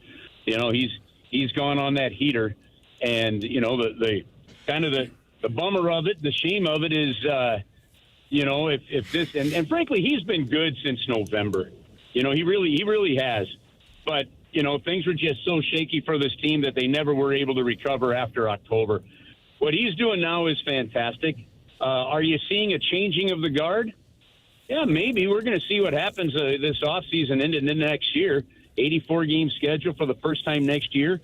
Could you see an edge of those games going to Hofer with the way he's going? Yeah, absolutely you can. So, you know, I think he's just been fantastic. I mean, that was a terrific shutout the last game. Took one right off the mask, blew his mask off. And, you know, and the one thing David Alexander told us earlier this year is, we really want to progress Joel this year and see how he handles things that he hasn't been given a chance to do before. For example, you play one game, even if you play well as the backup, or you play poorly, you're typically not playing the next game. They've been giving him the next game throughout the year, and you're seeing him taking the ball and growing with it. Curbs, you look at the rest of the lineup, and, you know, Jake Neighbors has been kind of quiet here recently. That line of Booch, Kyrou, and Neighbors was going for a little bit. It has slowed down. Kyrou's got 2 goals, but they're empty netters at that. It's still 2 goals. But, you know, what would you like to see from that line here tonight and moving forward? That's a really intriguing one. It feels like a makeshift line, doesn't it, Jamie? Like, Pavel Buchnevich is playing center. Jim Montgomery told us this morning he's playing center because of his defensive mind and just how good he is defensively, and they need him in that spot. You know, Jordan Kyrou, you just game in to game out, you're just not sure exactly what you're going to get. You can get a really impactful game like you had the last game. You can get a game where it's not the same. Jake, you know you're going to get the effort, but I think they're looking for more consistency even from him in certain areas of the game. He's had a couple of tough penalty calls against him here in the last couple of games. And, Jamie, you can speak to this a lot better than I can, having been in the room. But, you know, Braden Shen was an important piece of the puzzle for Jake Neighbors and his time here in St. Louis. And, you know, we know who Jake Neighbors is as a human. I mean, shoot, guys, you might have seen the promo today where he did sign language because the Blues are going to have a game done in ASL coming up in April. Like, I do wonder, and I've got all the time in the day for it, if when you look at that trade and Jake kind of having to adjust without seeing that familiar face in the locker room. And then I also think, knowing what we know about Jake, like almost feeling some of that mantle of leadership shift to him. I mean, look, the banner of him is now up on the outside of the building, right? So I think all that plays into the continued development of a young man. But the one thing you know about Jake, especially on that line, is his effort and his drive is going to be there every single game. Yeah, Curbs, that's actually what I was going to follow up with is, and you kind of talked about it a little bit, is just since that trade of Braden Shen, you know, not having that familiar face certainly is one thing, but I'm just wondering if Jake is feeling the pressure. Like sometimes as a young player, you think the eyeballs are on you now to carry the torch. And I'm not saying he's not ready for it because you just don't know. But to me, it looks like a young player that's feeling the pressure that he almost looks like he feels like everybody's expecting him now to be a Braden Shen-esque type player. You know what? Like, Well, let's look at a couple things. Like I said, the banner comes down for Braden Shen, and Jakes goes up, and he's got the A on his jersey. Okay, number one. Read the article from Jeremy Rutherford. Like, he steps into position. There are some people that are willing to step to the front, take a leadership role naturally, organically, and people are kind of, and other players are attracted to that. You've seen that happen with this team as well. But it doesn't mean that it's not heavy, and it doesn't mean that it's not a change. And the question is, how do players react when it's in there? And I think he's going to be reacting just fine. I do think, like yesterday or 2 days ago, whenever it was, at the practice out at Centene, I'm standing in the locker room when the media opportunity came in. He didn't have any neighbors. Neighbors had no neighbors. There was like both lockers on either side of him were empty because Shen was on the one side, right? So I thought that was kind of interesting to see. And I haven't talked to him about this, so I'm just put the crystal ball in front of me and reading the tea leaves here, but he's just got that kind of personality that steps up when something needs to be done, said, taken. And when you're looking around a young dressing room now with its captain traded, I easily see him filling that role, even if he doesn't intend to do it. It feels like it's going to happen. So again, this is another area where you've got room for a young player to grow, and you've got to give him a chance to do that. Curbs, you mentioned earlier about the pressure being off for this team. They are 9-2-2. The second year in a row they've played extremely well coming out of the Four Nations or the Olympic break. What is the real version of this team? I have no idea. Come on, Curbs, you got to give us an answer, okay? Come on now. Yeah. If Cusimano was with us, we'd be hedging a milkshake right now.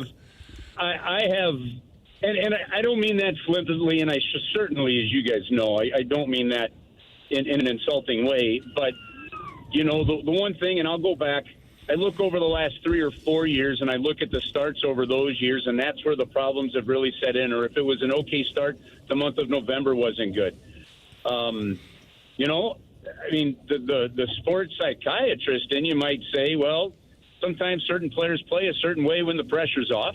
And then you look back and you're like, okay, well, last year you climbed into a playoff spot. And then right, so that blows that up.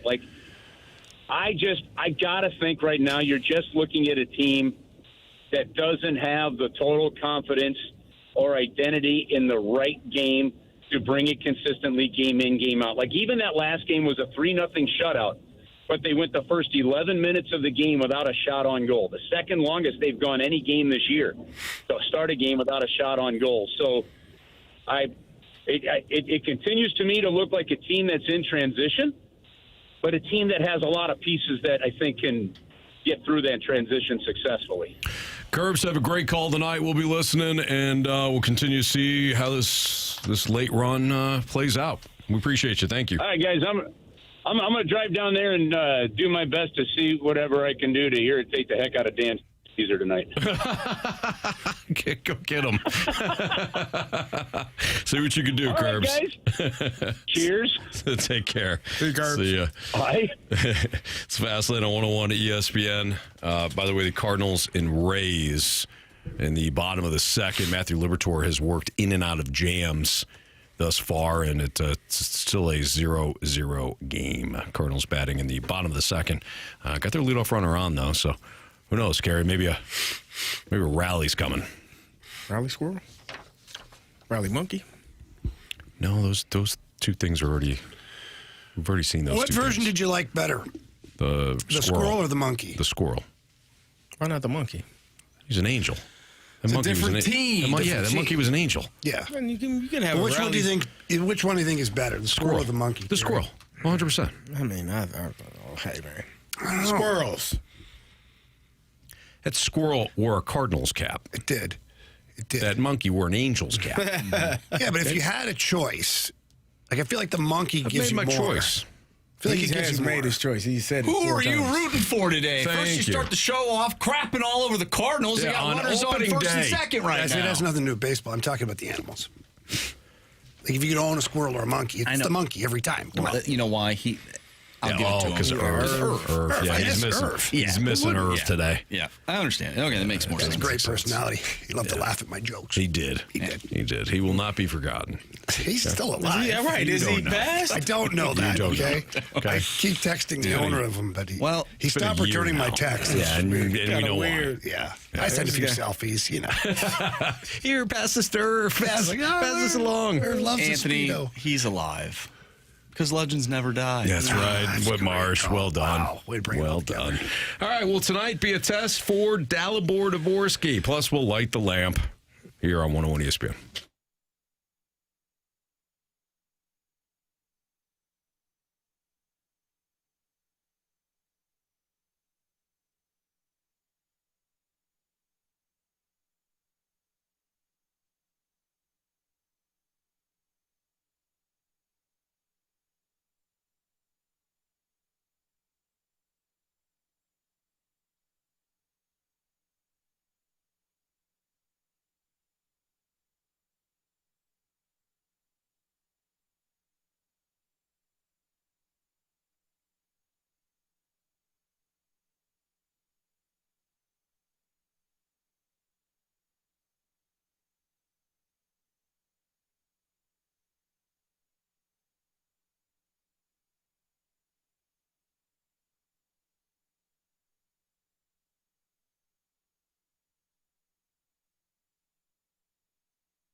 in on 101 ESPN. Andrew Marsh, Kerry Davis, Jamie Rivers. I'm Anthony Stalter. Blues and Sharks tonight, pregame 6 o'clock. Puck drop at 7. You listen to all the coverage right here on 101 ESPN, your home on the Blues Radio Network. All right.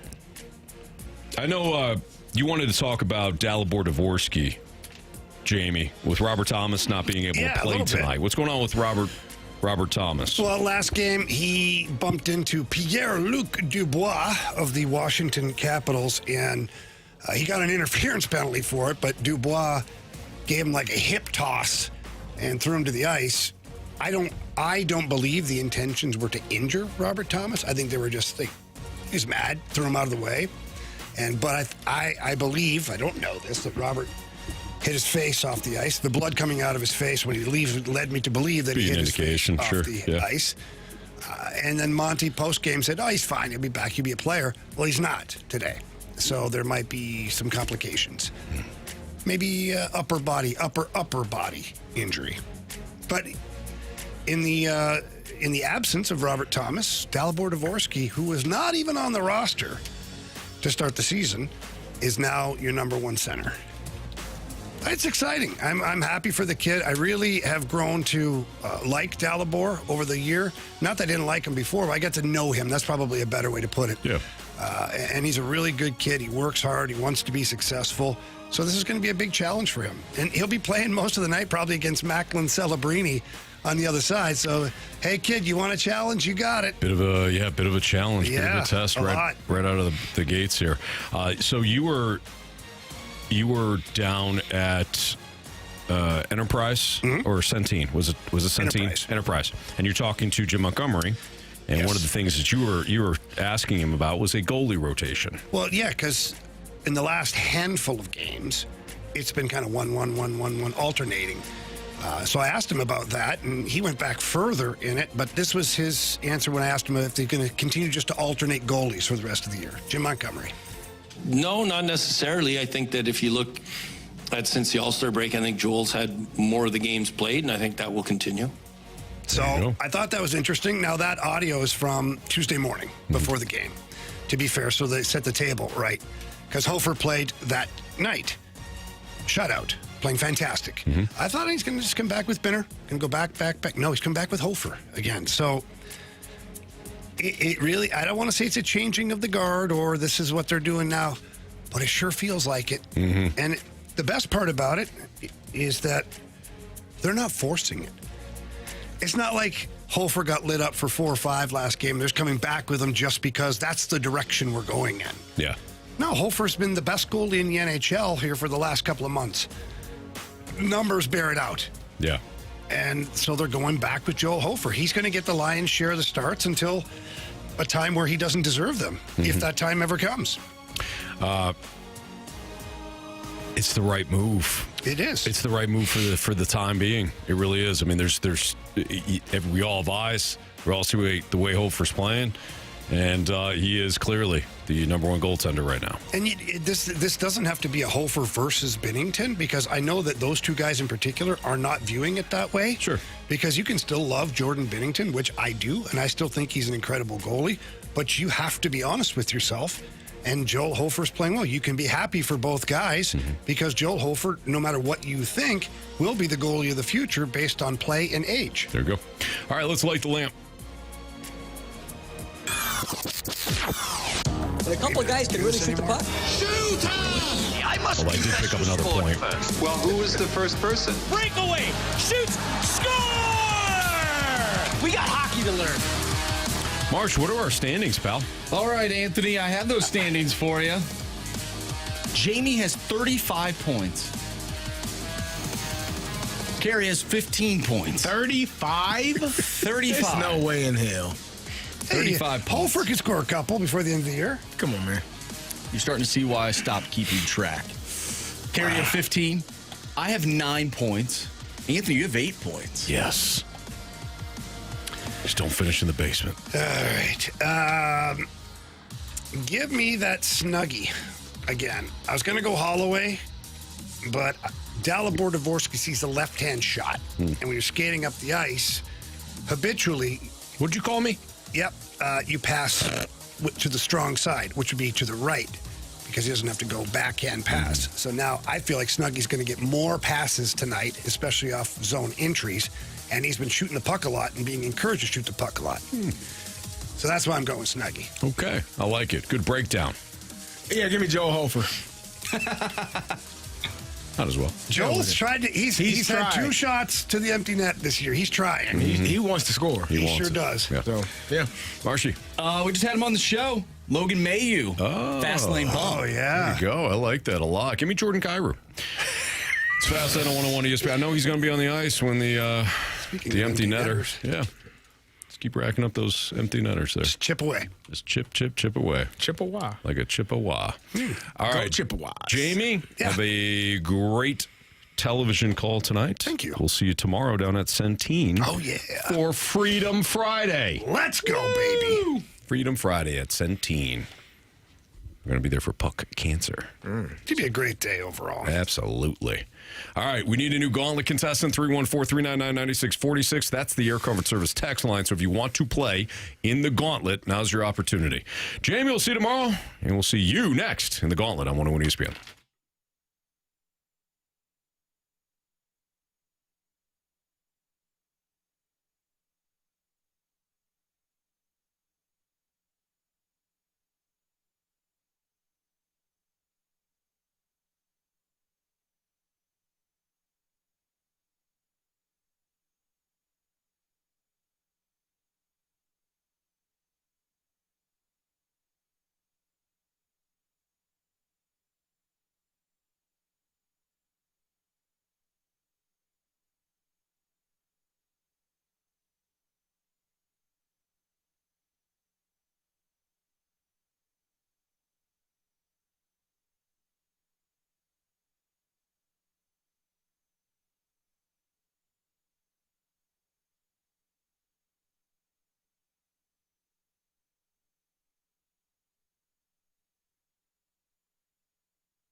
All right, Anthony, we tried to call our guy Stewie. I think he's down at opening day, or he's manning the phone lines, helping out 101 ESPN listeners. Might be doing both. We might be doing both. We talked earlier that spring is a time where a lot of people want to purchase a new home.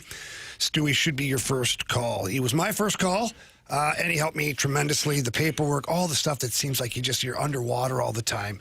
Not with Stewie. He took care of all that. Then he got the paperwork to me. All I had to do was sign it, and then we're at the closing table. Before I knew it, I was in my new home. And Stewie doesn't just offer that kind of service to us. It's everybody. Yep. I talk to people. Stewie don't even know people. I'm talking to people, they're bragging about how great Stewie is at his job. I love hearing it. Well, every once in a while, we'll see a text come in or somebody in the snake pit say, hey, I called Stewie. There was somebody actually that joined the show a couple of weeks ago. I think we're lining up people for Bet the Board. He's all the way out in, Seattle or something, and he used Stewie. Now, Stewie couldn't help him out all the way out in Seattle, but he gave him great advice. I bet he pointed him in the right direction. He did, and that's what the listener said. So if you want great advice as well, whether you're dealing with a home loan, debt consolidation, a refi, call or text Stewie at 314-324-4440. That's 314-324-4440. Call, text, day, night, doesn't matter, but do it now. Have a little urgency behind you. If you missed that phone number, Jamie, you can always Google the bagel loan. NMLS number 226715.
categories, one challenger.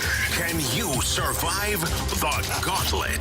Brought to you by Blue Note Roofing. Roofing, siding, and gutters. Visit BlueNoteRoofingSTL.com for a free inspection. It's Fast Lane on 101 ESPN 406. Your time check brought to you by Clarkson Jewelers, an officially licensed Rolex jeweler. We've got Frank on the line right now to play the gauntlet. What's up, Frank? Hey, guys, living the dream today. How about you? Yeah, us as well. Happy opening day to you. Merry opening day to you. Absolutely. Weatherholt just blasted one. Yeah, so Marshy chose Weatherholt. Marshy had a vision.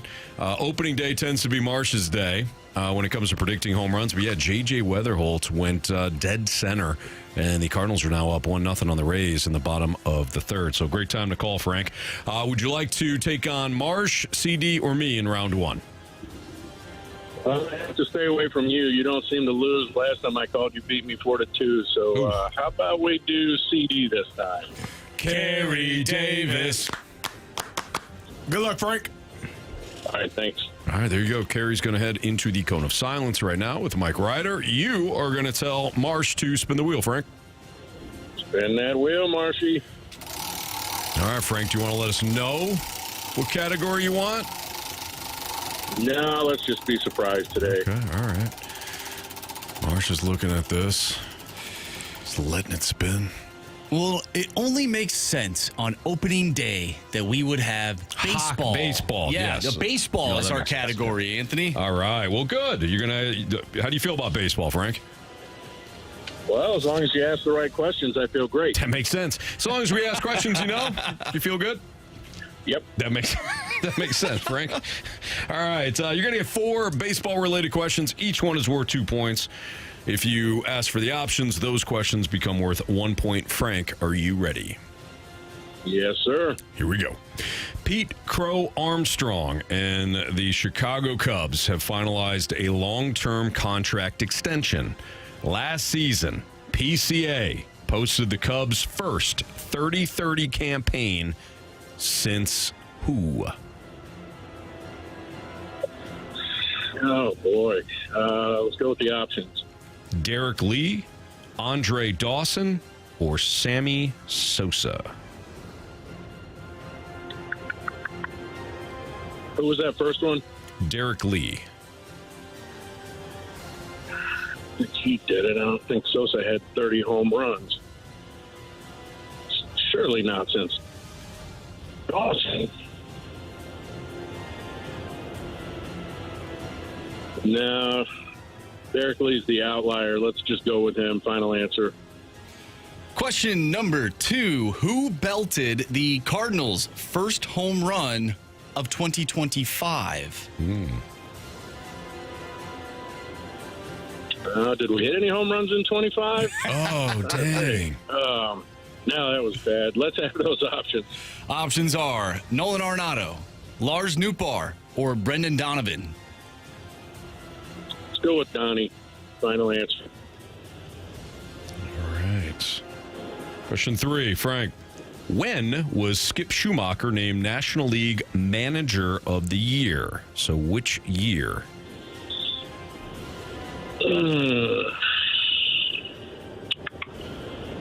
Boy, I know if I go with the options, you're going to give me like 22, 23, and 24. So shooter's got to shoot. Let's go 2022. Final answer. Question number 4. Name the most recent player to win a regular season and World Series MVP in the same year. Options. Options are Sandy Koufax, Derek Jeter, or Mike Schmidt.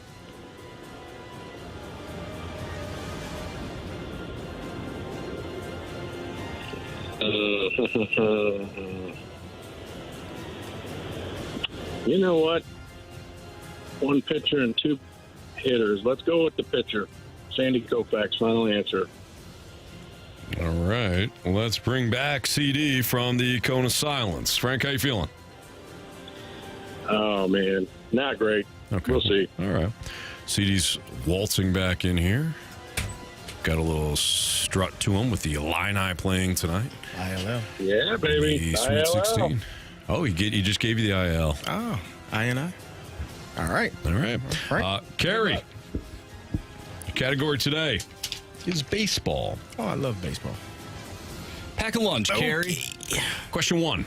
Pete Crow Armstrong and the Chicago Cubs have finalized a long-term contract extension. Last season, PCA posted the Cubs' first 30-30 campaign since... Who? Ooh. 30-30, you say. I don't know. We need those options. I don't know how far back we would be going, or if we would be going back far at all. Ooh. Yes, 30. Give me the options. Derek Lee, Andre Dawson, Sammy Sosa. Yeah, okay. Derek Lee, Andre Dawson. I would say, it's going to be between Derek and Sammy, I would assume. Derek Lee. Hey, let's go Derek Lee. Final answer. Question number 2. Who belted the Cardinals' first home run of 2025? Last year?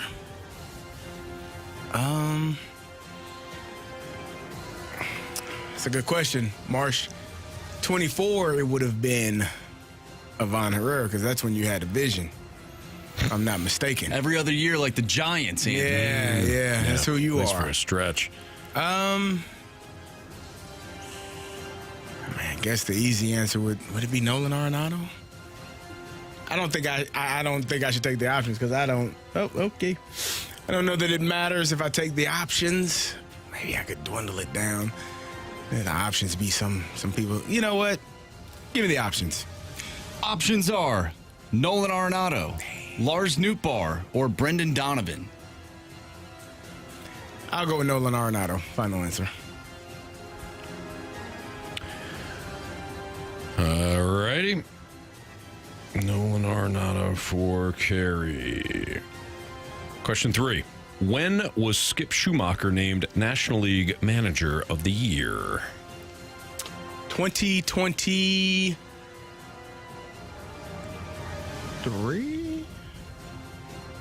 Or was it 24? Let's go 2023. Final answer. And question number 4. Name the most recent player to win a regular season and World Series MVP in the same year. Well, it wasn't Shohei last year. Who won it? Oh, man. You know what? Give me options. Options are Sandy Koufax, Derek Jeter, or Mike Schmidt. Can you repeat the question, sir? Name the most recent player to win a regular season and World Series MVP in the same year. Most recent? And can you give me the names again? Sandy Koufax, Derek Jeter, or Mike Schmidt. Well, assuming that he did it. Derek Jeter. Final answer. By the way, an update for you. Carson Williams, who was the Rays' first-round pick in 2021, thought he had a home run. He even jogged around the bases like a clown. Turned out it was foul. It's fair. It's foul. It's fair. It's foul. Definitely foul. Ball. Definitely foul. Is that his fault? Why wouldn't they say it was foul? I mean, they had to go to review and everything, so I just like to call him a fool because he's a Ray. All right, Frank versus Carey in baseball. Let's go over these. Pete Crow Armstrong and the Chicago Cubs finalized a long-term contract extension last weekend. Last season, PCA posted the Cubs' first 30-30 campaign since who? Carey chose the options. He went Derek Lee. Frank also went Derek Lee. Correct answer is Sammy Sosa. Sammy Flintstone Vitamin Sosa. We got a 0-0 tie. Who belted the Cardinals' first home run of 2025? Carey, with the options, went with Nolan Arenado.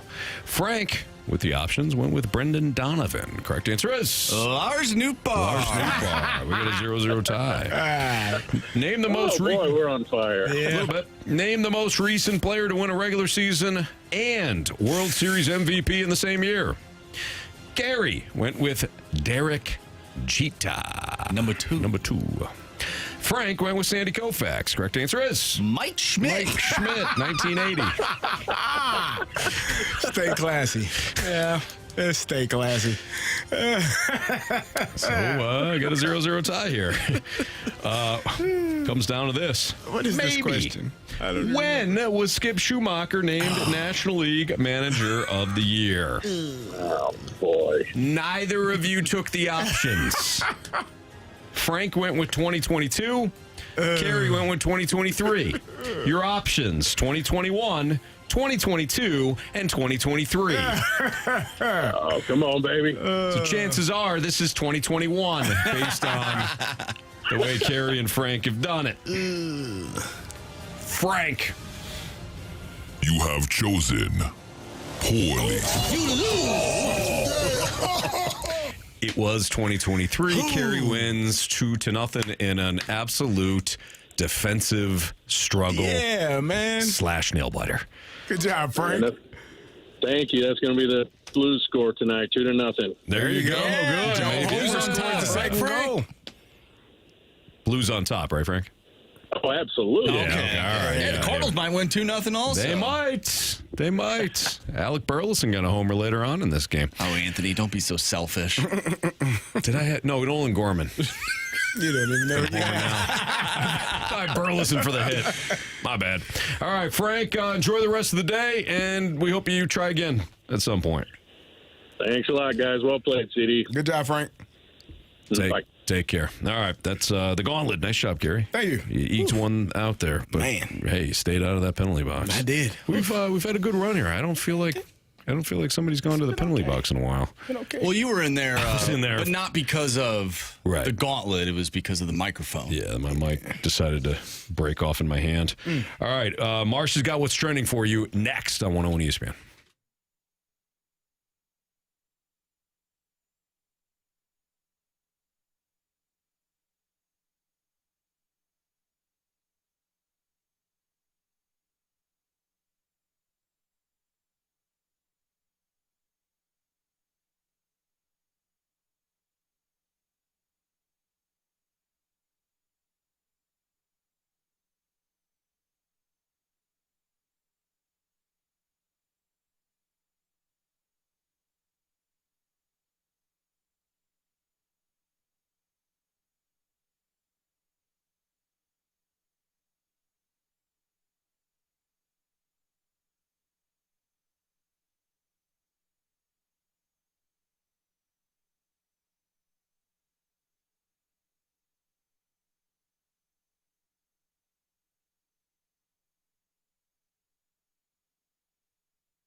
topics in the sports world. What in the wide, wide world of sports is going on here? Here's what's trending. Welcome back to the Fast Lane here on 101 ESPN with Anthony Stalter and Carey Davis. I'm Andrew Marsh, and it's time for What's Trending. Gentlemen, let's talk some Major League Baseball. It's opening day. We did have a game last night between the Yankees and the Giants. However, today is opening day. Today is opening day. J.J. Weatherholt hits a home run for the Cardinals as they lead 1-0. Congratulations to the kid. What a moment for him. Absolutely. He gets the curtain call. Let's talk about some of the other games, because there was a game that happened before we jumped on air that I found to be crazy, and that was the New York Mets and the Pittsburgh Pirates. Paul Skeens, Anthony, how many pitches did he throw? How many innings did he pitch? Well, Marshy, he was charged with 5 runs in 2/3. Not 2 and 2/3. 2 and 2/3? No, sir, 2/3 of an inning before his pitch count got him pulled from his opening day start against the Mets. Rough. If this game had taken place 2 days ago, Skeens would have been lifted after 30 pitches and brought back out in the second inning. But unfortunately for the Pirates, this game actually counted. Pirates simply couldn't risk continuing on after 37 pitches. 37? In the first inning. What happened? He stunk. Well, he stunk real bad. O'Neal Cruz did not help him. Dropped misplayed a ball in center field. Bad read. Yeah, but It's still. Early in the season. Hard to see the ball, right? Yeah, well, no. It's pretty bright professional. out there. You're a professional. Probably should act like it. I don't know. Anthony, you mentioned earlier the Cubbies, man. 10-4. Yeah, they lost. They got dog to walk today. They did. Milwaukee. Matt Boyd did not pitch well. There's been some rough opening starts here. It started last night, no pun intended, with Logan Webb of the Giants, their ace. Now, Logan Webb was one of the only pitchers that manned up and took on that Team USA opportunity. But Logan Webb went 5 innings. Holy smokes! Oh yeah, Nathan. Take me to church. That was great. I just missed it. Just robbed the home run. What? I just got the last half of it. I don't know who hit it. Oh, that was a great grab. But Nathan Church legit robbed a home run from somebody. Do you think Velasquez robs that home run, Anthony? Probably not. Don't know who hit it. He scaled right back to the wall, up and over. Oh yeah, that would have been that would have. It would have been close, but it would have barely cleared, but it would have been home run. Nathan Church keeps the Cardinals in the lead 1-0, and then Matthew Liberatore throws at the head of the next hitter, says, "I don't think so. You guys aren't doing that again on me." Cardinals up 1-0, top of the 5th. Nathan Church, what a play! No, that's a great point. Velasquez probably doesn't make that catch. Anthony, also National League Central news: Milwaukee. With a Green Bay Packers and an old Chicago Bears score as they take down the White Sox 14-2. You got to be kidding me. Hey, listen. What is going on, man? Every time I turn my head to look at the screen, Jordan something's Walker happening. had no chance of catching that one. He tried. So Jordan Walker, not the same opportunity as CD mentioned. This one would have probably been well over Nathan Church's glove too. The Rays have just tied it with a home run of their own. The next batter. Very next batter. A bit concerning that this is 3. I mean, there was a home run that was actually called foul earlier, which means it's a foul ball. Nathan Church just robbed a home run, and then we actually do have a home run. Any concerns yet? The Rays launch angle is looking outstanding. Yeah. Anthony. Now, Liberatore is only 65 pitches. That you could have fooled me. Not that he's pitched poorly, but I would think he'd be at 105 at this point because it seems like he's thrown a lot more than 66. Yeah, a couple stressful innings early on in the game. I think this might be his last inning, believe it or not. I could see it. Even with the pitch count relatively low, you mentioned the stressful innings. I could see, assuming he gets out of this inning, I could see Ollie giving one of his relievers a clean inning. Well, and we've talked about it before, how Ollie at the beginning of a season will typically try and manage his starters, their pitch counts, make sure that they are healthy going into April, going into May. Yep. I could totally see this probably being Matthew Liberatore's final inning. I agree with that. And only one run. I mean, Yeah, he worked in and out of jams. I mean, if he's more efficient, he definitely stays in. But 1-1 tie. By the way, Marsh, you had said it. Josh Jacobs, a couple of touchdowns today for Milwaukee as the Brewers knock off the White Sox 14-2. Crazy. Wow. Only opportunity for the White Sox was a Jordan Love safety. That was it. 14-2. The Brewers. Well, I said the old Bears. Did you? The old Bears? The old Bears. Yeah. So, Jordan the Love. Chicago Bears, not the Indiana Bears. Not the Indiana. Is that what you're saying, Marsh? Well, I feel like the new Chicago Bears would have at least putting up more than 2 points. You're saying. Yeah, you're right. So Jordan Love running into the back of the end zone. We've seen that happen. Dan Orlovsky style. Maybe not to that degree, but just not throwing that football away. Fair enough. All right, that's what's trending for you here in the Fast Lane on 101 ESPN. We've got a Sweet 16 preview coming up for you. So thoughts on perhaps the best matchup, and all of them, honestly, all of them are intriguing. Every single one of them, which is awesome. You got Sweet 16, 4 games tonight, 4 games tomorrow, and all of them are compelling. So we'll get to that. What's our upset call? What's our blowout call? It's all next on 101 ESPN.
101 ESPN Sports Center.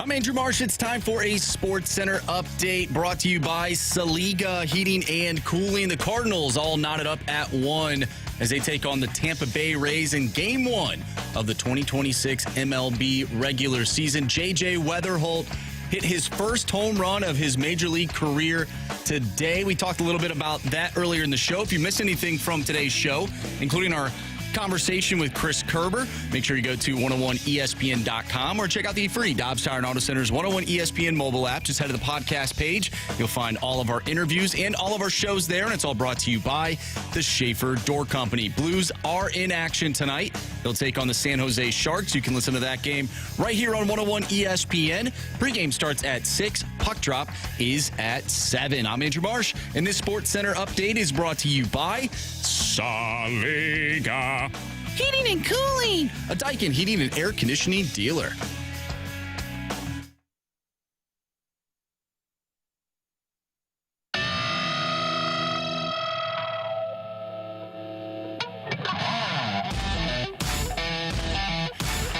It's Fastlane on 101 ESPN. We've got the Sweet 16 starting tonight. Now, we will have coverage tomorrow for you. But tonight, of course, we've got the Blues in action against the Sharks. So 6 o'clock is the pregame on 101 ESPN. The puck will drop at 7 o'clock on the Blues Radio Network. Sweet 16 matchups. What do you find to be the most intriguing matchup of this round? Arizona and Arkansas. They play tonight, 8:45. I've said for a long time that I thought Arkansas was going to be the team that makes it to the Final Four out of that West bracket, and they get to go up against the number 1 seed in that bracket tonight. So for me, Darius Acuff, and I know Arizona's a really good basketball team, but I feel like at this time of the tournament, again, I said earlier, it's about stops. But if you got a superstar, and Darius Acuff Jr. is that to me, I think they got a really good chance tonight to pull the upset. And they are a 7.5-point dog. So I think it's going to be a really good game, though. For me, I really do find all the matchups to be intriguing. If I were to choose one, I think it's your game. I think it's Illinois and Houston. Houston, of course, was in the national championship game last year. They fell to Florida. And this Illinois team, I know, Carey, you've actually said it all year long, how much you liked the Kofi team, how much you liked certain versions of Illinois before. But it's this team that you have had kind of the most pep in your step for. Yeah, in a long time. Yeah. So I think that stylistically, when you look at what these two teams bring to the table, Illinois ranks second in offensive ratings for Ken Pom, 24th defensively, and then of course you've got not quite the inverse because Houston is 10th offensively, but they're fourth defensively, 10th offensively.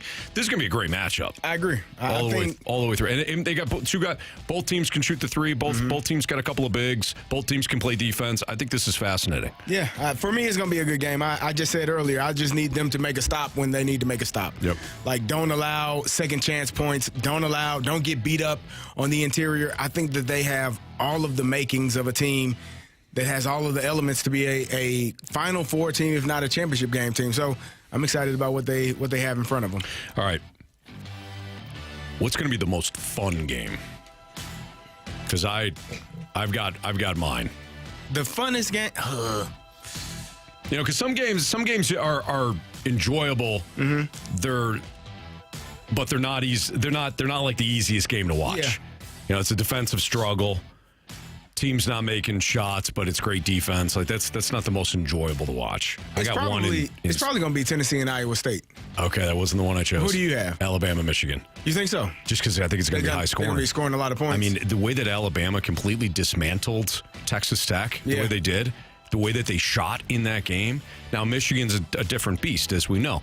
But Michigan, I think, could score 100 against anybody in the nation. Yeah. And Alabama, if they're shooting well as well, I think that one's going to be the most fun. See, I think Michigan is that team to me is one of the best teams in the country. Michigan they have played outstanding all year long. I think that they are going to win by what they have them at 8 to 10 points.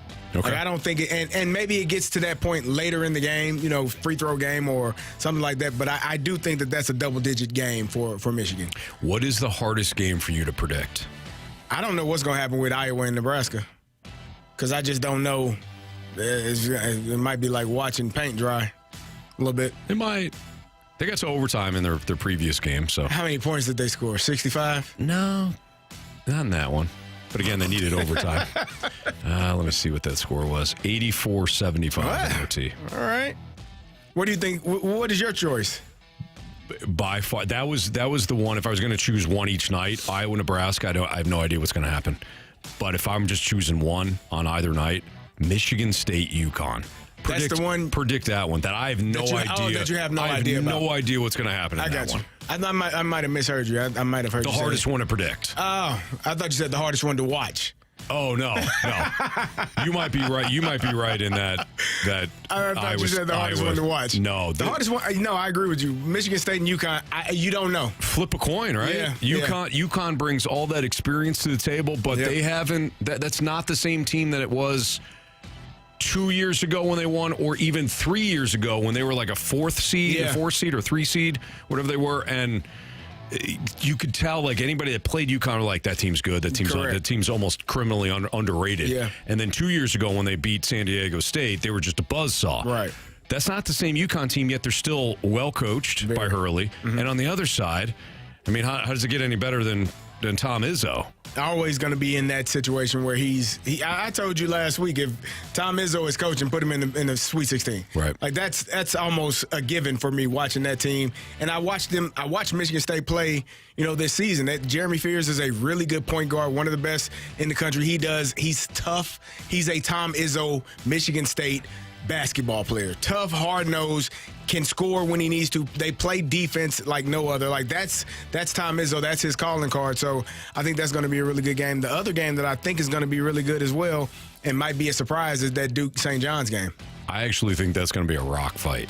Yeah. I think what you just outlined with Iowa and Nebraska, I think we could see it with St. John's and Duke. Yeah. Because Duke can D up too. Mm-hmm. And the way that, I've talked about this for days now, the way that St. John's plays defensively, they're disruptors. They apply so much pressure that they can really get teams in and out of rhythm. Right. So I think that St. John's Duke game will go under their total. It's only 141.5, but I could see that being like in the 120s or something. Should be a good game. Should be a good. It's going to be a good couple of days. Good games tonight, good games tomorrow. We'll see how the Elite Eight lays out, but I'm excited about tonight for sure. Let's do some predictions here. Call your blowout? My blowout is the Michigan game. 10-plus points. Okay. I think Michigan, the way that they score, the interior presence that they have, I think Michigan is going to beat them by, I said 8-10, I'll say 10-12. I can see it. I say 10-12. I'm not predicting this because I actually like Texas tonight against Purdue. I think they continue to play well. I don't know if they win tonight, but I think it's going to be a close game. Mm-hmm. I could see Purdue also blowing them out just because Texas's run has been so good, and at some point the clock hits midnight. But the one I'm going to predict, and I really like Tennessee, but they made a bunch of mistakes late in their game against Virginia that could have cost them that game. Mm-hmm. They got a couple of young guys that are starting. The way that Iowa State's playing, and they might get their second leading scorer back in Joshua Jefferson. If he's able to go, like not having him, and I don't know, it was an ankle injury, it was an ankle injury. Or he hurt it, and he hurt it in the first 2 minutes against Tennessee State. Yeah, TSU. Yeah. So, if he's back, maybe that bodes well for him. But if he's hobbled, at some point, not having your second leading scorer can cause some issues for you. But I'm going to predict that as the blowout. Okay. Give me your upset. Upset in terms of, because how many points do you need it to be for an upset? My upset is Arkansas. They're 7.5 point dogs. That's my upset. Significant upset. And I think you're going to see Darius Acuff can play basketball, man. I saw him and Allen Iverson talking, and it just, to me, it was like, oh gosh. Like, not that he's AI, right? Mm-hmm. He's not Allen Iverson, right. But the comparison, you can kind of see why those two would be hanging out, right? So I thought that was, I love what he's able to do, and I don't think that he's ready, and I don't think Coach Cal is ready for this run to end just yet. So that was going to be mine, too. Yeah. Arizona is probably disrespected. I know Jackson loves them. Yeah. Jackson, we were on the spread zone. And by the way, you can download the latest version of the spread zone, which gives predictions on all these games between me, Riz, Jackson, and Tim McKernan. Jackson Burkett loves Arizona. He's got him winning it all. He don't care about the whole West Coast thing. Right. He loves Arizona. I could see Arkansas pulling off the upset as well. Yeah, that's mine. All right. It's Fastlane on 101 ESPN. That is the look at tonight's Sweet 16 matchups as well as a little bit of tomorrow. And I'm sure we'll break down the four from tonight and also look ahead tomorrow for Freedom Friday, although that's completely up to you. Freedom Friday tomorrow, and we're going to enjoy that. All right. Major changes made to the NFL Kickoff game. CD had some thoughts on this. We'll get to those next on 101 ESPN.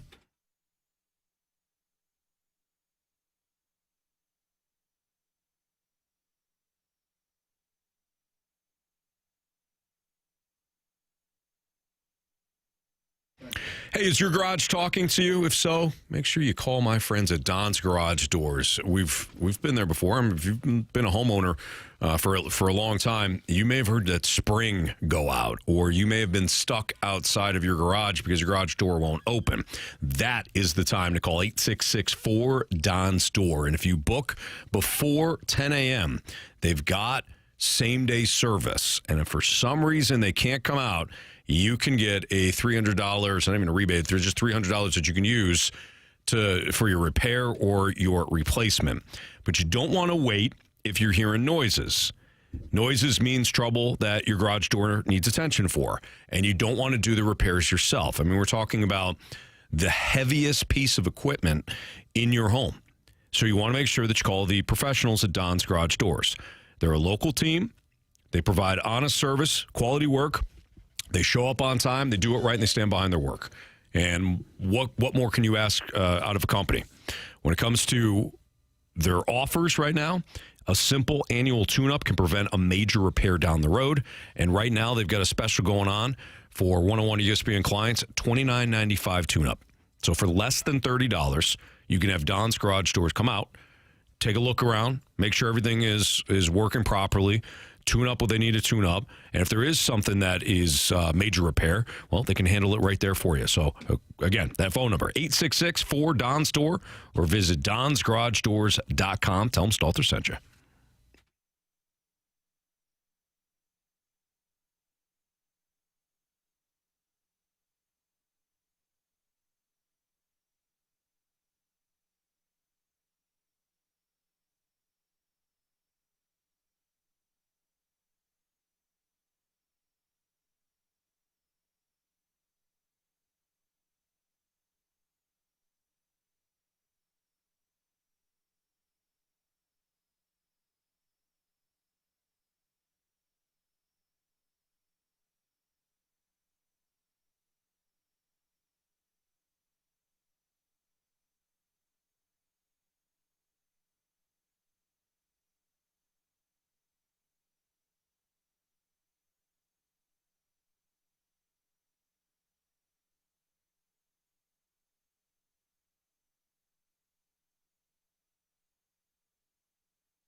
Fast Lane at 101 ESPN. Time to play Bet the Board before we dive into something that Carey had wanted to chat about with the NFL schedule.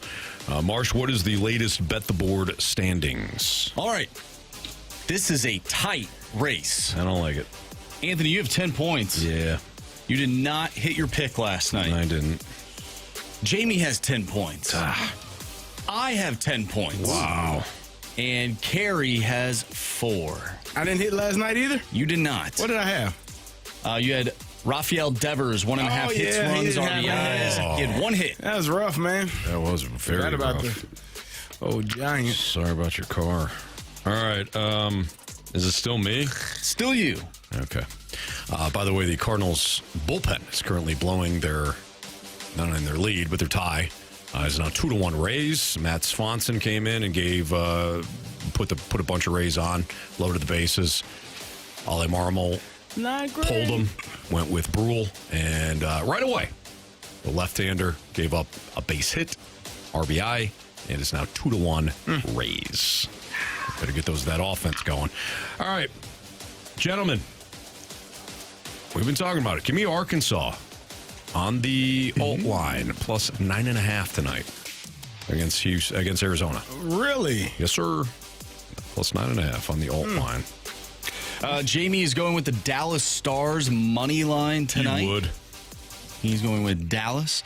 I am going with Yoshi Yamamoto to score, or not to score, to strike out. Who does he play for, Marsh? He plays for the Dodgers. You didn't say score.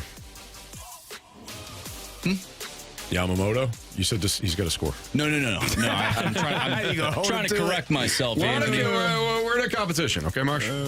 We're in a competition. I'm not going to blow this like the bullpen is right now. Okay, fair.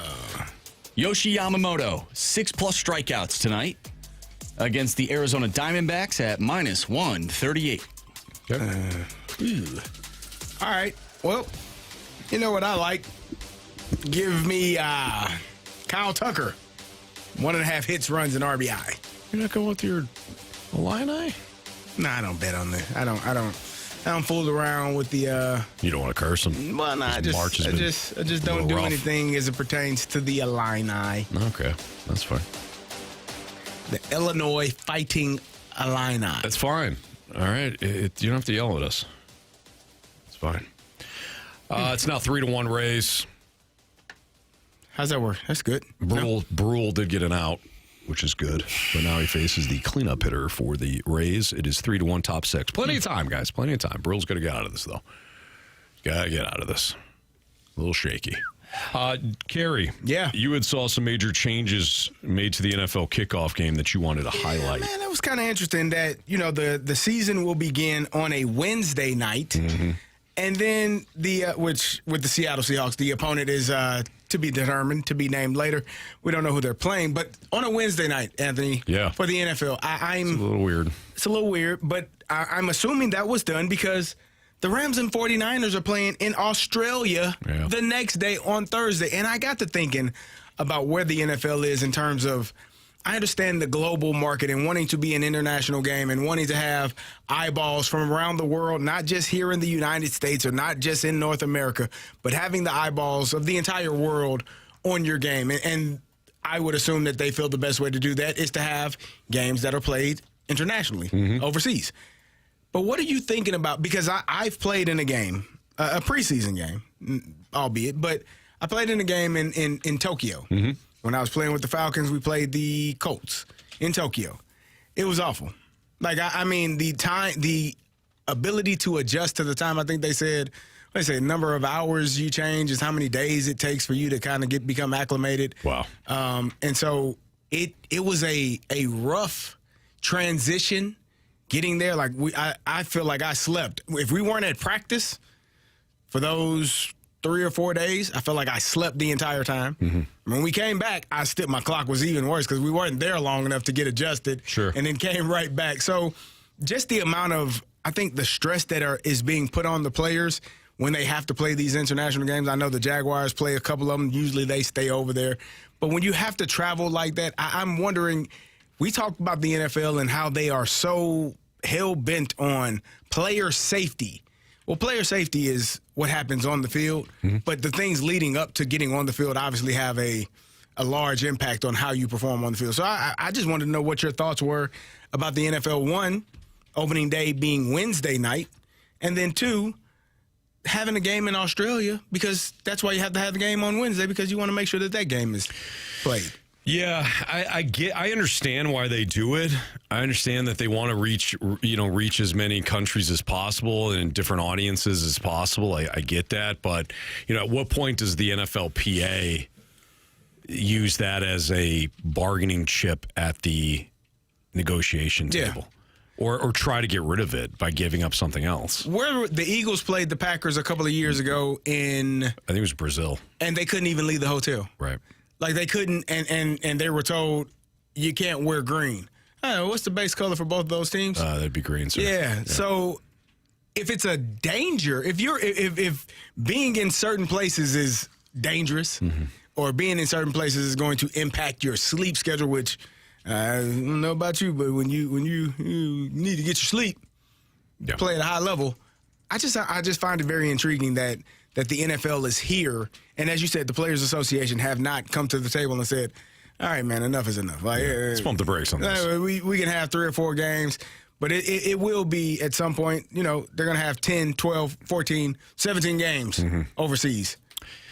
I wonder what the correlation is to, and maybe there isn't one, but I do wonder the correlation to teams playing overseas and how they finish. That's Again, I don't know. Have any of them, like, if I go back played in a Super Bowl? Right. So the Chiefs and Chargers played tonight. They played Friday, September 5th, and that game was in Brazil. Chiefs obviously they fell apart, and the Chargers did make the playoffs, but didn't do anything. Right. Then, of course, you had all the international series games. I can't remember when they started, but so who are some of the Falcons played overseas? Falcons and Colts. The Dolphins, they both finished poorly. Yeah. The Dolphins played they had a crap game. The Vikings played overseas. Vikings if I'm not played mistaken. the Browns.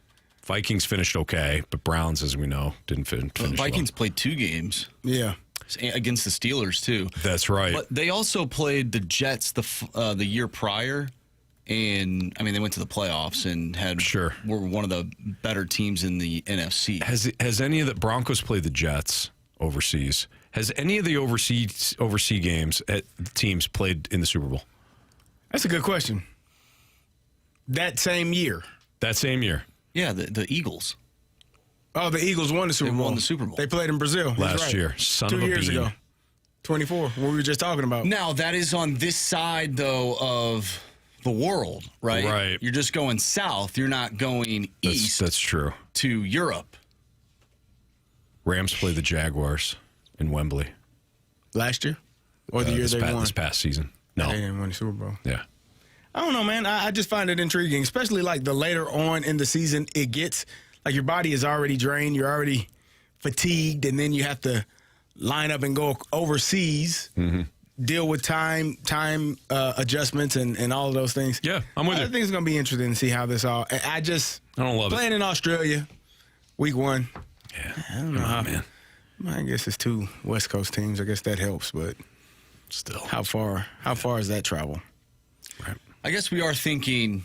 They're going to go east to Australia. Nah. But that's not how a globe works. They can go the other way. west. Right. Yeah. Southwest to Australia. Yeah. I'm sure a lot of people are just saying to suck it up and play. I bet they are. You're getting paid, aren't you? Yeah. The wheels have completely fallen off. We had mentioned the... Hey, why don't we save it for biggest question? Okay, biggest question of the day next on 101 ESPN.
Wayne's biggest question of the day. Presented by Banner Construction, the experts in James Hardy siding. All right, time for the biggest question of the day. 5:02, your time check, brought to you by Clarkson Jewelers, an officially licensed Rolex jeweler. Marsh, go ahead. Anthony, we are witnessing something that is going on at Busch Stadium right now. It was a 1-1 game. The Cardinals have finally gotten out of the 6th inning. 7-1 is the current score. Are we seeing why everyone has the Cardinals to be one of the worst teams in baseball? Are we starting to see why people have that thought process? Oh, Marsh, Anthony. it's a little too early. Yes. Anthony, Yes, of course. what was our main question all year? We talked about the lineup. We talked Rotation. about the defense. We talked about the starting rotation. Ali Marmol, Chaim Bloom, and what he did in the rebuild. offseason, the whatever dude. Yep. And the one thing that we could never answer was what, Anthony? The bullpen and whether or not it was going to be any good. We didn't know. We didn't know. We didn't say it'd be bad. We just didn't know. We did not know. Yeah. And let me tell you something, Anthony. Yes, sir. That wasn't a good showing for the bullpen in day one. No, it certainly was not. 6 runs. 6 is the number. 6. Yeah, 6 is for the bullpen. number. I mean, Roy Croft, seven now Swanson overall. pitched a third of an inning, gave up 3 hits, 3 earned runs. Like a bum. Brule, Justin Brule came in, pitched a third of an inning, gave up a hit and 2 earned runs, walked a guy. And then Roy Croft, yeah, man, he gave up 3 hits and an earned run. Yeah. And Liberatore, man, he pitched his way out of that 5th inning. Thank God he got out of it. It was, because he was serving him up. He was getting hit kind of hard. Yep. And Ollie made the right decision. He had a good game, kid. Yep. We're going to let the bullpen handle it. 1-1. Mm-hmm. We still got a puncher's chance. We're still in this thing. More like the bull bleep, Anthony. Yeah, that's right. That's rough, man. So, for those counting at home, CD just ran through it. 7 hits allowed by Swanson, Brule, Roy Crofts. 6 earned runs off those 7 hits. 1 walk, 0.0 strikeouts. That's a long 6th inning, man. Anthony, spring training doesn't matter. This is game 1, brother. Oh, yeah. So we did get a text, somebody saying, Marmol should have left Liberatore in. I don't know if they were joking or not. He absolutely shouldn't have. He was at 78 pitches. Most of it was a struggle. Now, credit to Liberatore. He got in and out of those jams. That's his job. If he gets in a jam, he's got to get out of it. And he limited the damage. The one piece of hitting that the Rays did against Liberatore that mattered was the Arenado home run. And it came right after Church had to make a miraculous play in left field to rob, who was it? It was either Valade it was Valade of a home run. Literally, the batter before him got robbed by Nathan Church. And then Arenado came in and touched seats. That was the only damage to Liberatore. Everything else has been done by the bullpen. It's now 7-1, bottom of the 6th at Busch Stadium. And what turned out to be remember when Weatherholt hit the home run to center? Good, man. Good moment, man. He did the whole curtain call. He came out. Man, that was a fun time. It was a fun time. It's over now. Well, Anthony, this offense can get back into it. Marshy said it in the break. It's just one game. 1-1-62, man. So speaking of the offense, as of right now, it's got 5 hits, and that 5th hit just happened with Burleson, who has 2 of the 5 hits. This is going to be a great comeback. I'm going to call it right now. Mason Wynn, who's hitting cleanup, 0 for Gopher with a K. He's 0 for 2. Gorman left a small army on the base pass himself. He's 0 for 2 with a K. Johnny Walker, 0 for 2. At least he didn't strike out. I'll call him Jordan when he hits. Nathan Church, one of the few bright spots. 1 for 2. Also, again, robbed a home run. Pedro Pajes hit into a double play. So he's just as good as the Cardinals bullpen today. Victor Scott has a hit and a stolen base. And as we mentioned, Weatherholt hit the lone run for the Cardinals. I don't know what to make of this bullpen. That was the whole one point. game, but that was bad, man. Swanson came in and a couple of those hits were dribblers. Like a couple of them didn't even leave the infield. Soft contact. It's very soft contact. Here we go again. Soft contact. There we go. Not hitting the ball hard, but unfortunately, unable to get guys out. And you give up six runs. It's not good. That's rough, man. Okay. It's just one game. Marsh, So far, it's the only game, Marsh. It is, yeah, you're right. It's the only game going on.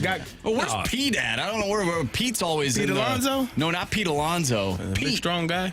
The guy that texts in all the time saying, you gotta believe in this team. Where the hell is Brandon at with my $1,000? I want to know. I forgot about him. I didn't. Guy owes you $1,000. You don't hear from him anymore? Right. Huh? Told me I couldn't speak positively about the Cardinals for one whole segment. And Bet you did. $1,000, and I did it. Yep. I want my money, man. Mason Wynn just doubled, so maybe Marsh is on to something. Anthony, we're heating up. There's another team out there that might have a bad bullpen. We'll see. We'll see. You do look at the spend, and by the way, when Matt Swanson came in and he gave up he loaded the bases, Ollie Marmol came right out. So this is a situation where like Marmol gave him a long runway and said, "Hey, you're going to be just fine. I believe in you," and all that. He pulled him, and Justin Brule came in and immediately started giving up runs, only to be followed up by Chris Roycroft, who continued the work that Justin Brule did in giving up even more runs. But when you gotta really, are we surprised when your bullpen consists of Justin Brule, Ryan O'Brien, Matthew Riley, excuse me. You'll call him I'll the call right him name. Riley when he pitches well. I like Riley O'Brien. Matthew Pushard, Jojo Romero, Chris Roycroft, Jorge Soriano, Ryan Stanek, one of the free agent pickups the Cardinals had, and Matt Swanson. I don't know if that's scaring you. Who knows? So Doesn't one strike game. fear in you? One game. Maybe they'll turn this thing around. I wonder if it's going to be one of those things where the back half of your bullpen is pretty solid, but it's those But you middle have no idea innings. how the hell they get there? Yeah, exactly. The middle inning guys are the dudes that you can't trust. You have no idea what they're going to bring night in and night out, but it's those back end guys that you feel more confident in. But that's the whole thing, right? Like, Right. can you actually get to those guys? I don't like it. All right, so again, 7-1 Rays, bottom of the sixth. It was a 1-1 game before the Rays completely busted the game open in the top half of the sixth. They scored 6 runs against the Cardinals bullpen. Some other scores around Major League Baseball. The Mets hammered Paul Skeens and the Pirates 11-7 today. Paul Skeens was absolutely dreadful. He didn't make it out of the first inning. 37 pitches. He allowed 5 earned runs on 4 hits, walked 2, only struck out 1. The Brewers beat the White Sox 14-2. The Nationals beat the Cubs 10-4, and the Orioles hung on to beat the Twins 2-1. Rest around Major League Baseball, the Red Sox are up 1-0 on the Reds in the top of the 8th. The Angels and Astros are scoreless at 0 apiece in the top of the 7th. The Tigers are hammering the Padres without Mike Schilt. Is what happens. It's what happens when you let Mike Schilt just treat everybody poorly, and then you let him go, and you start losing games. So the Padres are down 8-2. Phillies up 5-0 on the Rangers in the bottom of the 7th, and Nolan Gorman just had a 2 RBI single, and now the game is 7-3. And Jordan Walker just hit a ground rule double. Oh. So Cardinals, no outs, 7-3. Not going to say it. You feel it. You say it. You feel it. You say it. Not going to say it. You already feel it in your bones. The Puck Cancer third period charity hockey game is this Friday night, so tomorrow night, at the Centene Community Ice Center. You can tune in to hear us in the Fast Lane broadcasting live before the game, 2 to 6 from the E&B Granite Studio. Tickets are on sale now for the third annual Puck Cancer third period alumni game. So as Kelly Chase continues his battle, he's bringing together Blues alumni and NHL alumni for another special night in support of Siteman Cancer Center and the V Foundation for Cancer Research. Great events. Should be a great night. You can grab your tickets now for the game this Friday night to support those two great organizations, and then tune into the pregame with us tomorrow afternoon for a Freedom Friday, too, by the way. Fastlane Live from the E&B Granite Studio at Centene Community Ice Center. Get those questions rolling in, 314-399-9646, the Air Comfort Service text line. We've got a couple of sports six-packs for you next.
It's time for the Fast Lane to answer your sports questions. I want to ask you a bunch of questions, and I want to have them answered immediately. Asking me all these weird questions. Answer the question. Answer the question. Answer me! Refreshed by Urban Chestnut. Urban Chestnut Swickle Light Premium Light Beer. Live your lifestyle, St. Louis.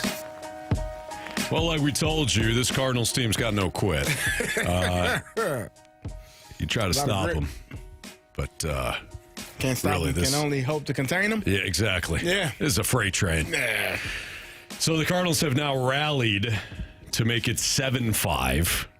So last segment, we complained about the bullpen, and rightfully so, as they gave up 6 in the top of the 6, while the Cardinals have struck back in the bottom half of the inning, and it is now 7-5. Here's your damage. Gorman singled home Burleson and Wynn after Burley singled and Wynn hit a double. So Gorman picks up a 2 RBI single. He advances to third on Jordan Walker's ground rule double. And then one of the unsung heroes of the day so far, Nathan Church singles to left to score both Gorman and Walker. And it's now 7-5 with Church on first and Pedro, the double play machine, Pajes up at the plate. And that was a great at-bat by Nathan Church, too. Took it 3-0. Obviously, the pitcher battled back, and then on a 3-2 count, I mean, you got to throw it in the strike zone. And they did. And they did. And we made him pay. Darn right. All right, if you got a question for us, 314-399-9646, the Air Comfort Service text line. Feel free to send in questions throughout the next 2 segments as we have our Sports Six-Pack. Question 1, please, Marshy. Question number 1. All right, we got a text from the 636. Gorman and Walker haven't worked out for 2 years. So what do? We bat them back to back. What are your thoughts on where they are positioned in the lineup? Well, I think that initially you're going to see some bumps in the road. Probably the first 5 or so innings. But by the 6th inning, I'm going to like watching those 2 guys bat back to back. Yeah. No, in all seriousness, I don't know if ultimately maybe Walker hits, earns the 6th spot. Obviously, you'd like to hit him a little higher, assuming he cashes in on the untapped potential that he has. But I don't necessarily love it either. I don't know why Wynn's hitting 4th, although again, the offense has now scored 5 runs. So what do we know? Can't complain about it right now. But I don't think that traditionally Wynn is a cleanup hitter. Batting Gorman and Walker 5-6, I have less of a problem with. What about you, CD? Yeah, I mean, it's game number 1. They both are doing decent today. You talked about Gorman. He had the 2 RBI single, and then Jordan Walker hit the ground rule double. Both have scored. Both have played pretty good games so far. There we go. Yeah. There you have it. By the way, the bases are now loaded. Victor Scott just put down probably pitcher perfect bunt. By the way, I made fun of Pajes being the double play machine. Hit a single right up the middle. He hit a single right up the middle. So I think the bases key is loaded, nobody out. I think the key is for us to just keep complaining. This kind of reminds me of the Blue Jays Cardinals game from a couple of years ago. Yeah. On opening day. JJ Weatherholt is up with the bases loaded. In his major league debut, has already hit a home run. Mm-hmm. Could you imagine if he hit a grand slam? That place would go absolutely nuts. Well, for the people that are still sitting there, though, I'm sure a lot of people got up after that 6-run inning that the Rays put up in the top of the 6th. But for the Cardinals faithful that are still there, they're still proud of their Redbirds. Well, they're getting treated to a show right now. It's a good game, man. Yeah. All right, question 2, please. Question number 2. All right, we get a question from the 618. Who is the Cardinals' locker room leader this year with a bunch of young dudes that do not have a lot of time in the show? Weatherholt, by the way. Sack fly. Warning track. 7-6 now. Minute, 1st and 3rd. That's a really good question. Yeah, we don't know, right? 1, we're not in the clubhouse. But 2, I will say this, Carey. It's an opportunity. That's the way I look at it. So no Brendan Donovan. Donovan was one of the leaders in your clubhouse a year ago. Nolan Arenado was not a vocal leader, but I do think he was probably somebody that the younger players flocked to because of his time in Major League Baseball and his status, his the presence that he brings. Mm-hmm. But I don't think he's a vocal leader. I don't know. I don't know who steps up, but I do know it's an opportunity for a bunch of the young guys to perhaps give step into that role. I would say it's probably, if I were just looking at the lineup, and I don't know if there's a pitcher in my opinion, yet that kind of, I'm sure somebody there has taken a leadership role for the pitching staff, for the starters and the bullpen and the closers. But if I'm looking at the lineup, I would probably say Alec Burleson is or kind of has been thrusted into that role because he's the guy that's been here for a few years now. He's batting third in your lineup. He's your first baseman. And he's probably the one player that you look at that has earned that right. And if I'm just looking at the lineup as it stands, Weatherholt, first year. Herrera has been there for a few years, but dealt with some injuries, not been as consistent. Win, maybe, but still kind of on the younger side. We talked about Gorman and Walker and some of their struggles they've had thus far throughout their entire careers. Church is new here. Pages is he the starting catcher he is today, but is he going to be every day? Who knows? And Victor Scott. Mm-hmm. So if I'm looking at that current lineup from today, it would probably be Alec Burleson, and it would probably not even be close, just based on number of games played, number of years already in the lineup, in the organization, and here in St. Louis, and having had success already previously in his career, it will probably be Alec Burleson. I like that. Question number 3. From the 314, even if the Cardinals do lose today, how important is this comeback for not only the team, but the fan base? I mean, it's a little hyperbolic, but yeah, I think it's important. I think if you're, what is one of the things that we said during the rebuilds? As long as they're competitive, right? We know they're not going to be a contender, but can you at least be competitive? And even if they lose today, but it winds up being a 1 or 2 run loss, and right now they're down 7-6. As long as they're competitive, I think fans will appreciate it. And I don't know if it certainly won't be a packed house if they lose games, but at least it gives you something to watch. It can't just be J.J. Weatherholt. Like the whole notion of, well, everybody's just going to show up to go to watch J.J. Weatherholt. Yeah. Not if you're garbage everywhere else. Mm-hmm. And today, at least, is a sign that your offense is clicking one game, and Liberatore battled. Your bullpen was a dumpster fire. We'll see moving forward what happens there. But as long as you're competitive, then yes, I think it's important that a game like today shows for the young players in the clubhouse as well as the fans that you're going to have a little fight to you. I think it will be exciting no matter what happens in this game. They've shown that they do have fight in them, like Anthony said. Excuse me. It may be a cause for concern if the bullpen is going to be this. This is kind of what I was talking about in terms of pitchers not just eating innings, but being proficient in their starts. Like 6 innings, it feels like at this point, 6 innings is going to have to be the bare minimum. And I think Victor Scott just stole the second base of the day. He's on pace for 300 stolen bases this year. Stuff like that helps too. You get a young player like that. I remember a game a year ago that we went to, and I can't remember who they were playing. I think they were playing the Brewers. And he swiped a late bag. I thought you and the kids went and saw the Rays play. Or was that you, That was Carey? No, we did. That was 2 years ago. Okay. Fundamental baseball, gentlemen. We now have a tie game because Ivan Herrera hit a sac fly. So 2 sac flies bring in the game tying run. So you don't have to hit home runs to score runs? Well, Kerry, they do help. Do you remember? Have to? Do you remember? Okay, but hold on. In all seriousness, they hit a home run today. No, yeah. They stole 2 bases. Yeah. They had 2 sac flies. They laid down a bunt. A beautiful bunt. That's baseball, though. They moved That's runners. the right way to Exactly. play. So I don't think it has to be this is we don't hit home runs here and we like it. Like, why can't you do all of it? No, like today. What I'm saying is if Ivan Herrera and J.J. Weatherholt went to the plate with the mindset of I'm either hitting a home run or I'm striking out, we would still be down 2 runs.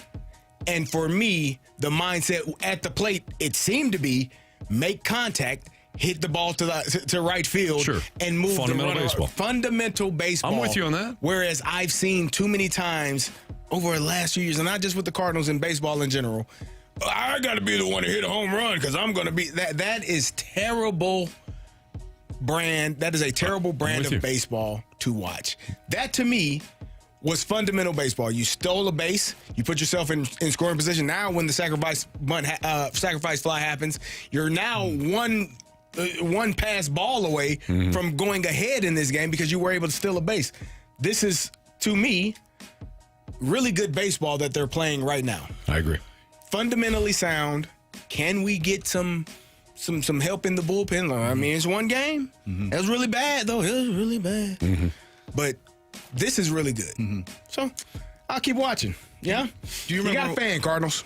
Do you remember when I you're already a fan. I was just trying to get other people involved. Oh, Kerry, this is not good with your whole Dodger thing. I said something in the break about this offense, and then I was laughed at.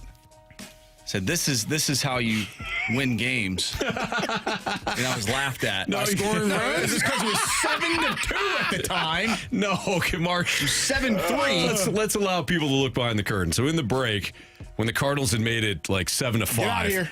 7-5, that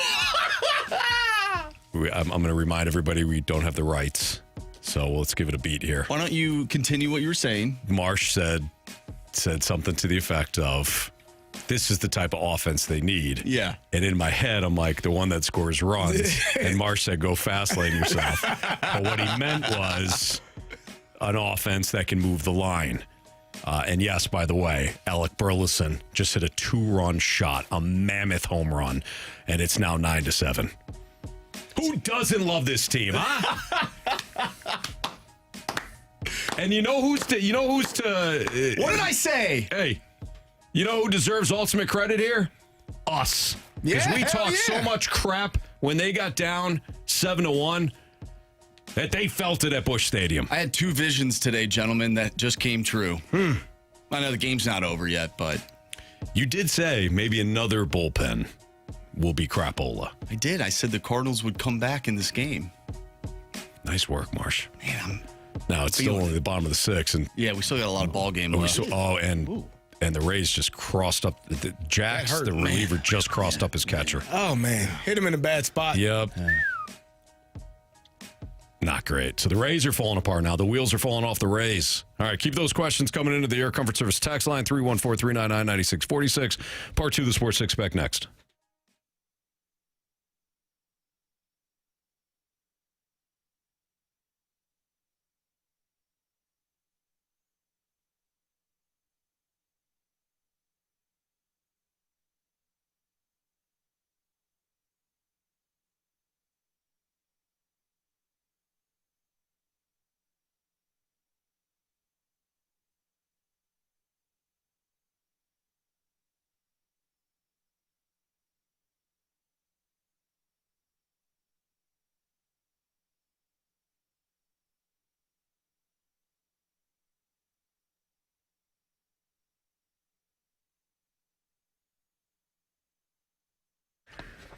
Hey, if your family needs a new vehicle, well, you know, space matters. Reliability matters. And right now, price matters more than ever. That's why a lot of buyers are heading to Auto Centers Nissan. I know we certainly have in the Stalter house, so we love Auto Centers Nissan. They've got over 1,000 new and used vehicles in one massive location right off I-55 in Herculaneum. Easy drive from anywhere. There's minutes from South County, and just a short, easy drive for anybody coming from the hillside, too.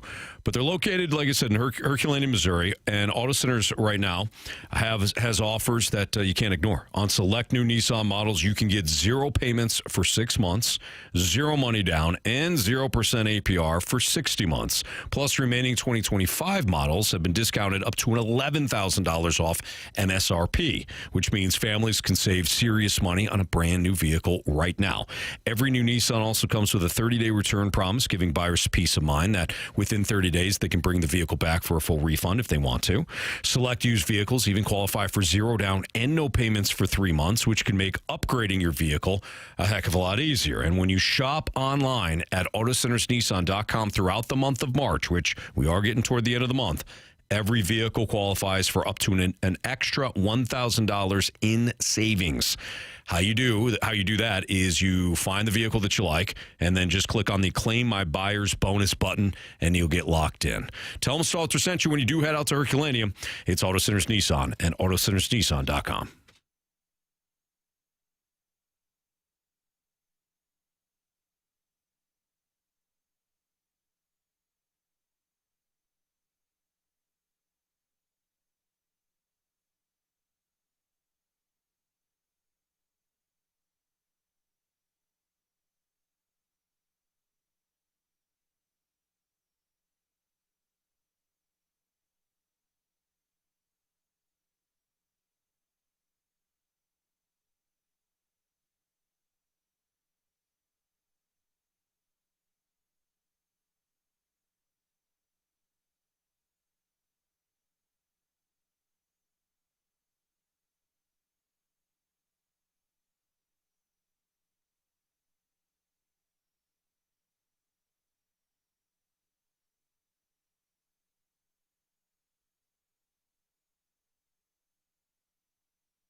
101 ESPN Sports Center. I'm Andrew Marsh. It's time for a Sports Center update brought to you by Universal Windows Direct. 1-1 was the score heading into the 6th inning. The Rays put 6 on the board and went up 7-1 over the Cardinals. The Cardinals responded with 8 runs in the bottom of the 6th inning. They currently lead 9-7 in the 7th. We'll keep you updated throughout the remainder of the show on this game. The Blues, they're in action tonight. We'll see if they can pick up a W as they take on the San Jose Sharks. Pregame starts at 6. Puck drop is at 7. We have part 2 of our Sports Six-Pack coming up next. So get your questions into the Air Comfort Service text line, 314-399-9646. We'll answer your questions next. I'm Andrew Marsh, and this Sports Center update is brought to you by Universal Windows Direct. You'll be saying, I love my windows.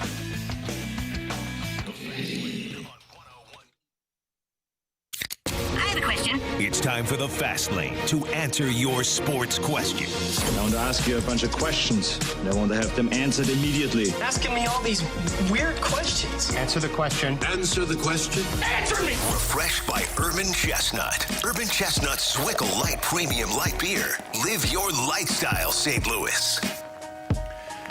All right, keep those questions coming into the Air Comfort Service text line. 314-399-9646 is the Air Comfort Service text line. I believe, Marsh, we're on question number 4. Question number 4.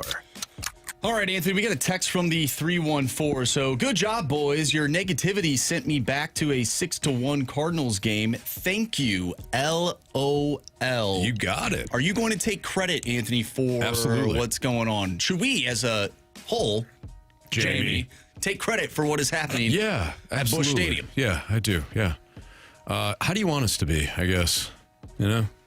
You want us to watch a bullpen meltdown and not offer the same sort of rage and anger that you might be feeling? I wasn't. You know what I mean? I wasn't as angry, frustrated with the bullpen meltdown as I was with Pajes giving up a pass ball in the first inning. You went. I mean, I don't want to say you were passionate about that. It's the minor detail things. You know what I mean? Mm-hmm. Minor detail things, and maybe it was a pass ball, maybe it was a wild pitch. I don't know, but I know you need to block it. You know what I mean? Yeah. You didn't get crossed up like the Rays catcher just got crossed up because that was bad. That was real bad. Thoughts and hey, think about him. Thoughts and prayers. Thoughts and prayers. He's fine. I think he's all right. Kept playing. Whew. He got hit. Yeah. No, but seriously, do you want us to just be Peter positive all the time? You want us to also have an opportunity to vent? It's only one game. We don't care. We don't. I really want you to know something. Okay. To those that feel as though, like, well, I'm going to tell the fast lane that I think they're being too negative. I want you to hear this, and I want you to hear this real good. We don't care. Because we're going to be us. Mm-hmm. It's all we can be. And are we negative sometimes? You bet your sweet pancake ass we are. Okay? But are we also going to celebrate when that same goofy team starts to come back? Yeah. Mm-hmm. It's called being a fan. It's called being a fan. You better believe it. We're not going to apologize for that. Not one bit. I like How that, disappointing Anthony. would it be, though? You know, because the bullpen is still the bullpen, right? And there's still you got what you got, man. Left in this game. Naturally, yeah. You get what you get and you don't have a fit. I've pushed back. I think I came into this season, Anthony. I told myself I wasn't going to get upset until May. Okay. The bare minimum. Okay. I got upset in that top of the 6th inning. We're one game into the year. But it shows you care. I do care. All right. And you've seen me care to the nth degree. Yeah. When they took on the Phillies. Yes. That October day in 2022. I thought, CD, I thought I had to wheel him out of here. He was so devastated. He's having an issue? He was devastated. Devastated. Yeah. But no, we're gonna be ourselves. Okay. If you don't like it, get to stepping. Question number 5. All right, gentlemen, from the 314, I want you. Go fast, Lakers. That's what I thought. I want you to hold me accountable. These young pups are winning 87 games. Can you, obviously, it's one game, but we are going to, I mean, we're going to overreact. We're going to overreact to one game for sure. Darn right. Given what we I'm sorry, how many games have they played? Not even one yet. There it is. They've played not even a full 7 innings. Yeah. But given what you have witnessed so far in this game, could you see them cracking the even just say 80 with this wins? offense, old murderous row offense? Yeah, of course. Am I concerned about the bullpen? Might be the worst bullpen in Major League Baseball. Why did they take JoJo out? Starters might be average. Offense, greatest offense of all time. Bullpen, worst bullpen of all time. So do I think they can crack 80 or 88? 87? What was the number? 87. 87's the number. Absolutely. You think so? Kerry had them winning 120. I did. Can't win 120. No. Can't win them all unless you win the first one. You know what I mean? Anthony, there's going to be a day. This bullpen is scaring the hell out of me. Let's not think about the bullpen. Let's think about this offense. They put up 9 runs so far today. There's going to be a day, Anthony, where your child takes... Which one? You can decide. Okay. They're going to take Lincoln this baseball that is signed by... J.J. Weatherholt? J.J. Weatherholt. And they're going to steal this baseball. That's Lincoln. And they're going to play a game with said baseball. It's going to go over the fence into some yard, and you're never going to get it back.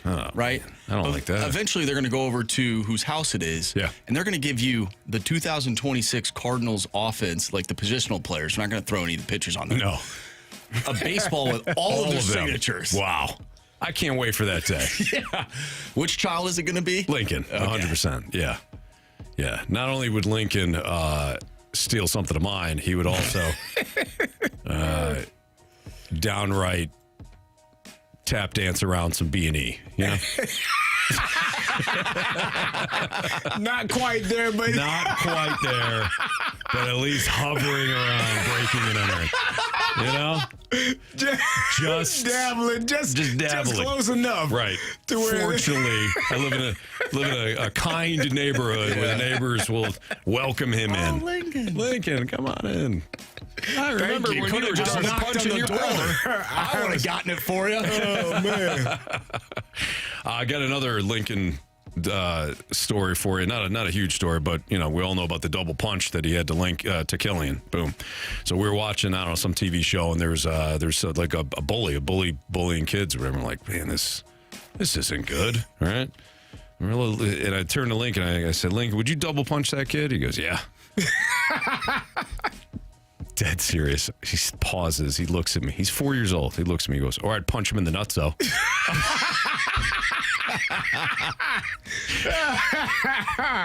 And he just turned, looked at me, or I'd punch him in the nutso, and looked right back to the TV. The kid is unbelievable. Good luck, man. I know, right? Whoever the principal is, like down the road, I'm just gonna give him the heads up. Like, hey, man, here's my cell phone number. You can call me anytime. Call me anytime. Might be hearing from you a lot. Yeah, it'll be fine. He's a good kid, I think. Question number 6. All right, Curb Stomp wants to know who's the Cardinals' best pitcher this year, starter or reliever? If you had to look beyond the 162 when it's all said and done, who will ultimately be the Cardinals' best pitcher? Dustin May. For half a year. For the entire year. Trade deadline is like 2/3 of the year, so I mean. Yeah, that's true. That's a good point. 2/3 of the year. And he's still, even after he's traded, he'll still be the best pitcher. Oh, dang. After this, we're feeling good, man. This ain't had nothing to do with the pitching. Yeah, that's true. Yeah. The best pitcher for the Cardinals this year will be, and I'll go out on a limb. Let's have some fun. I'll say Kyle Leahy. Okay. I'll have some fun with this. I might need to move him back to the bullpen. You stop it. You gonna pitch 9 innings? You might. He may need to. May have to. Yeah. So Cardinals up 9-7 right now. Bottom of the 7th inning as they continue to battle the Rays in this home opener and season opener for both teams. All right, that's your Sports 6 back. We'll wrap up the show next. A little what we learned, maybe some 3 stars of the day, maybe a criticism or 2. That's next on 101 ESPN.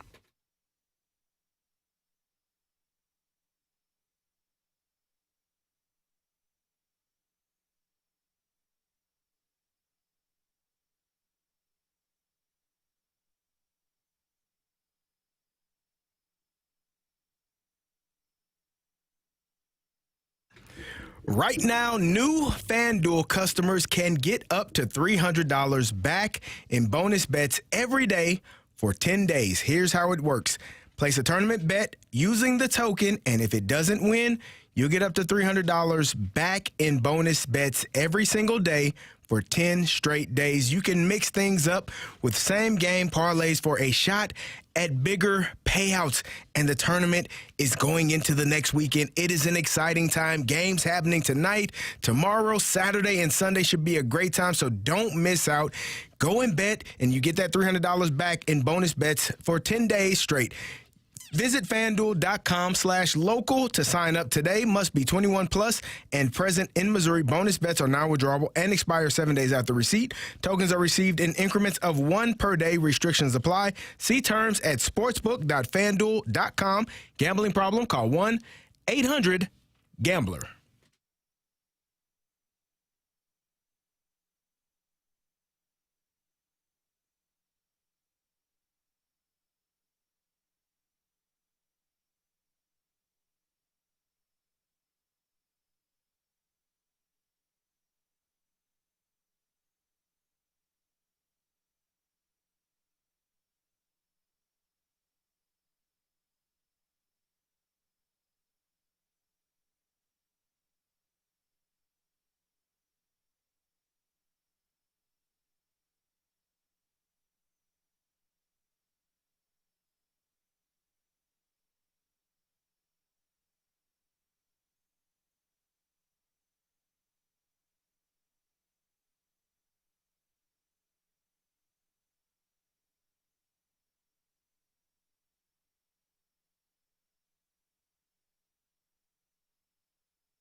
It's Fastlane on 101 ESPN. If you missed anything from today's show, you can always download the podcast, available at 101ESPN.com or via the Dobbs Tire and Auto Center's 101 ESPN mobile app.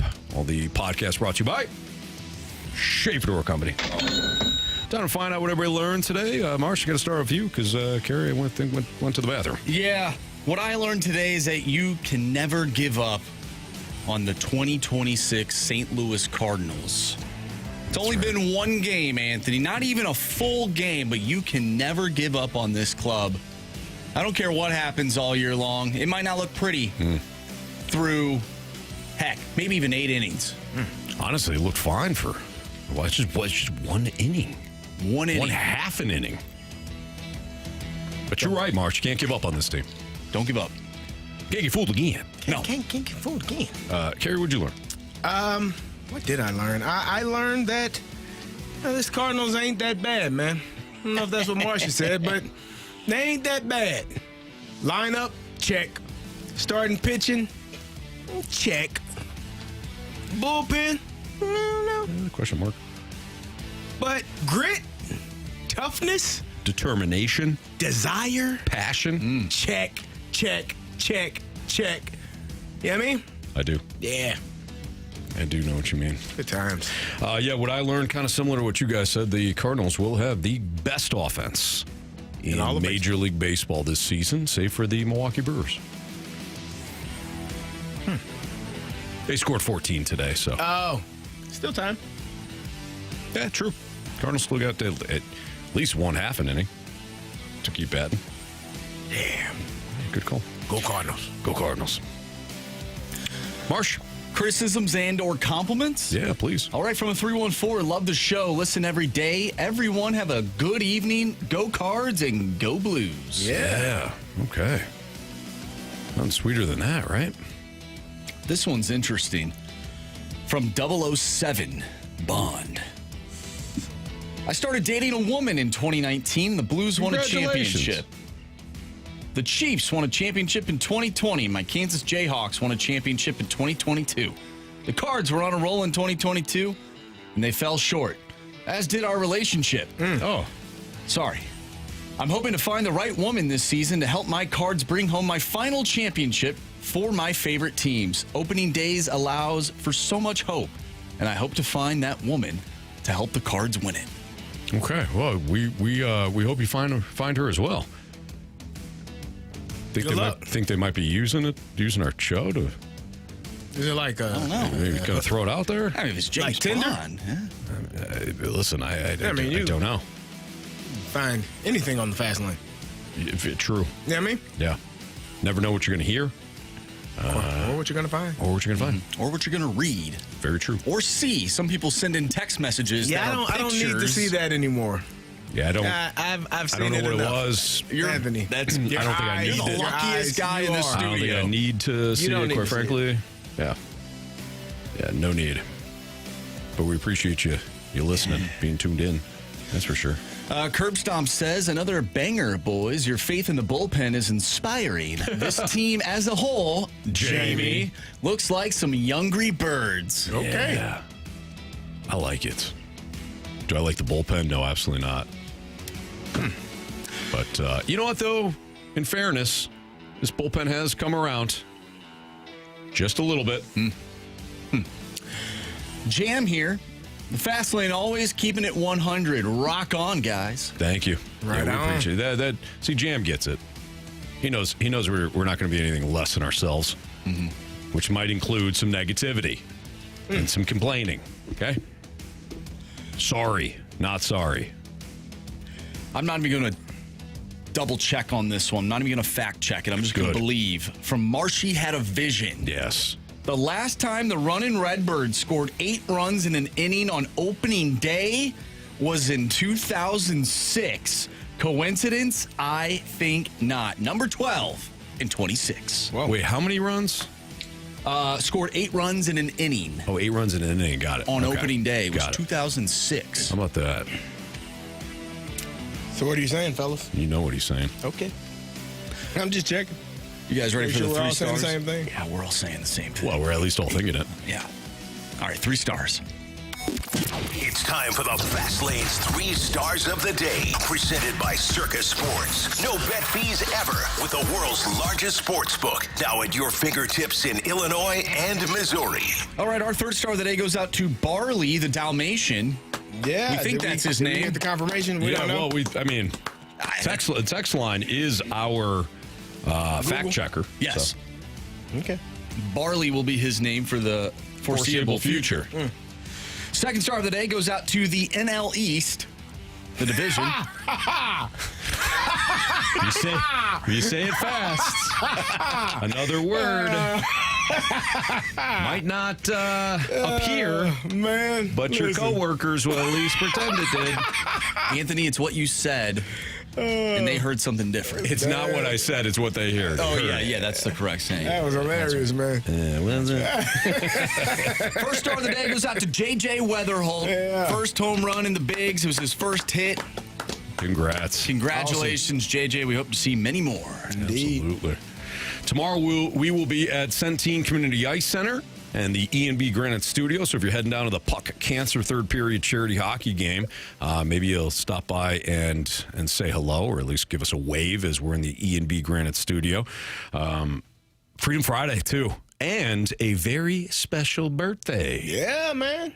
Our guy, Carey Davis, turns 45 tomorrow. 45. So happy birthday to our guy, Carey, tomorrow. So Freedom Friday, bring the heat. We certainly will on Carey's birthday. For Jamie Rivers, for Andrew Marsh, for Carey Davis, I'm Anthony Stalter. See you.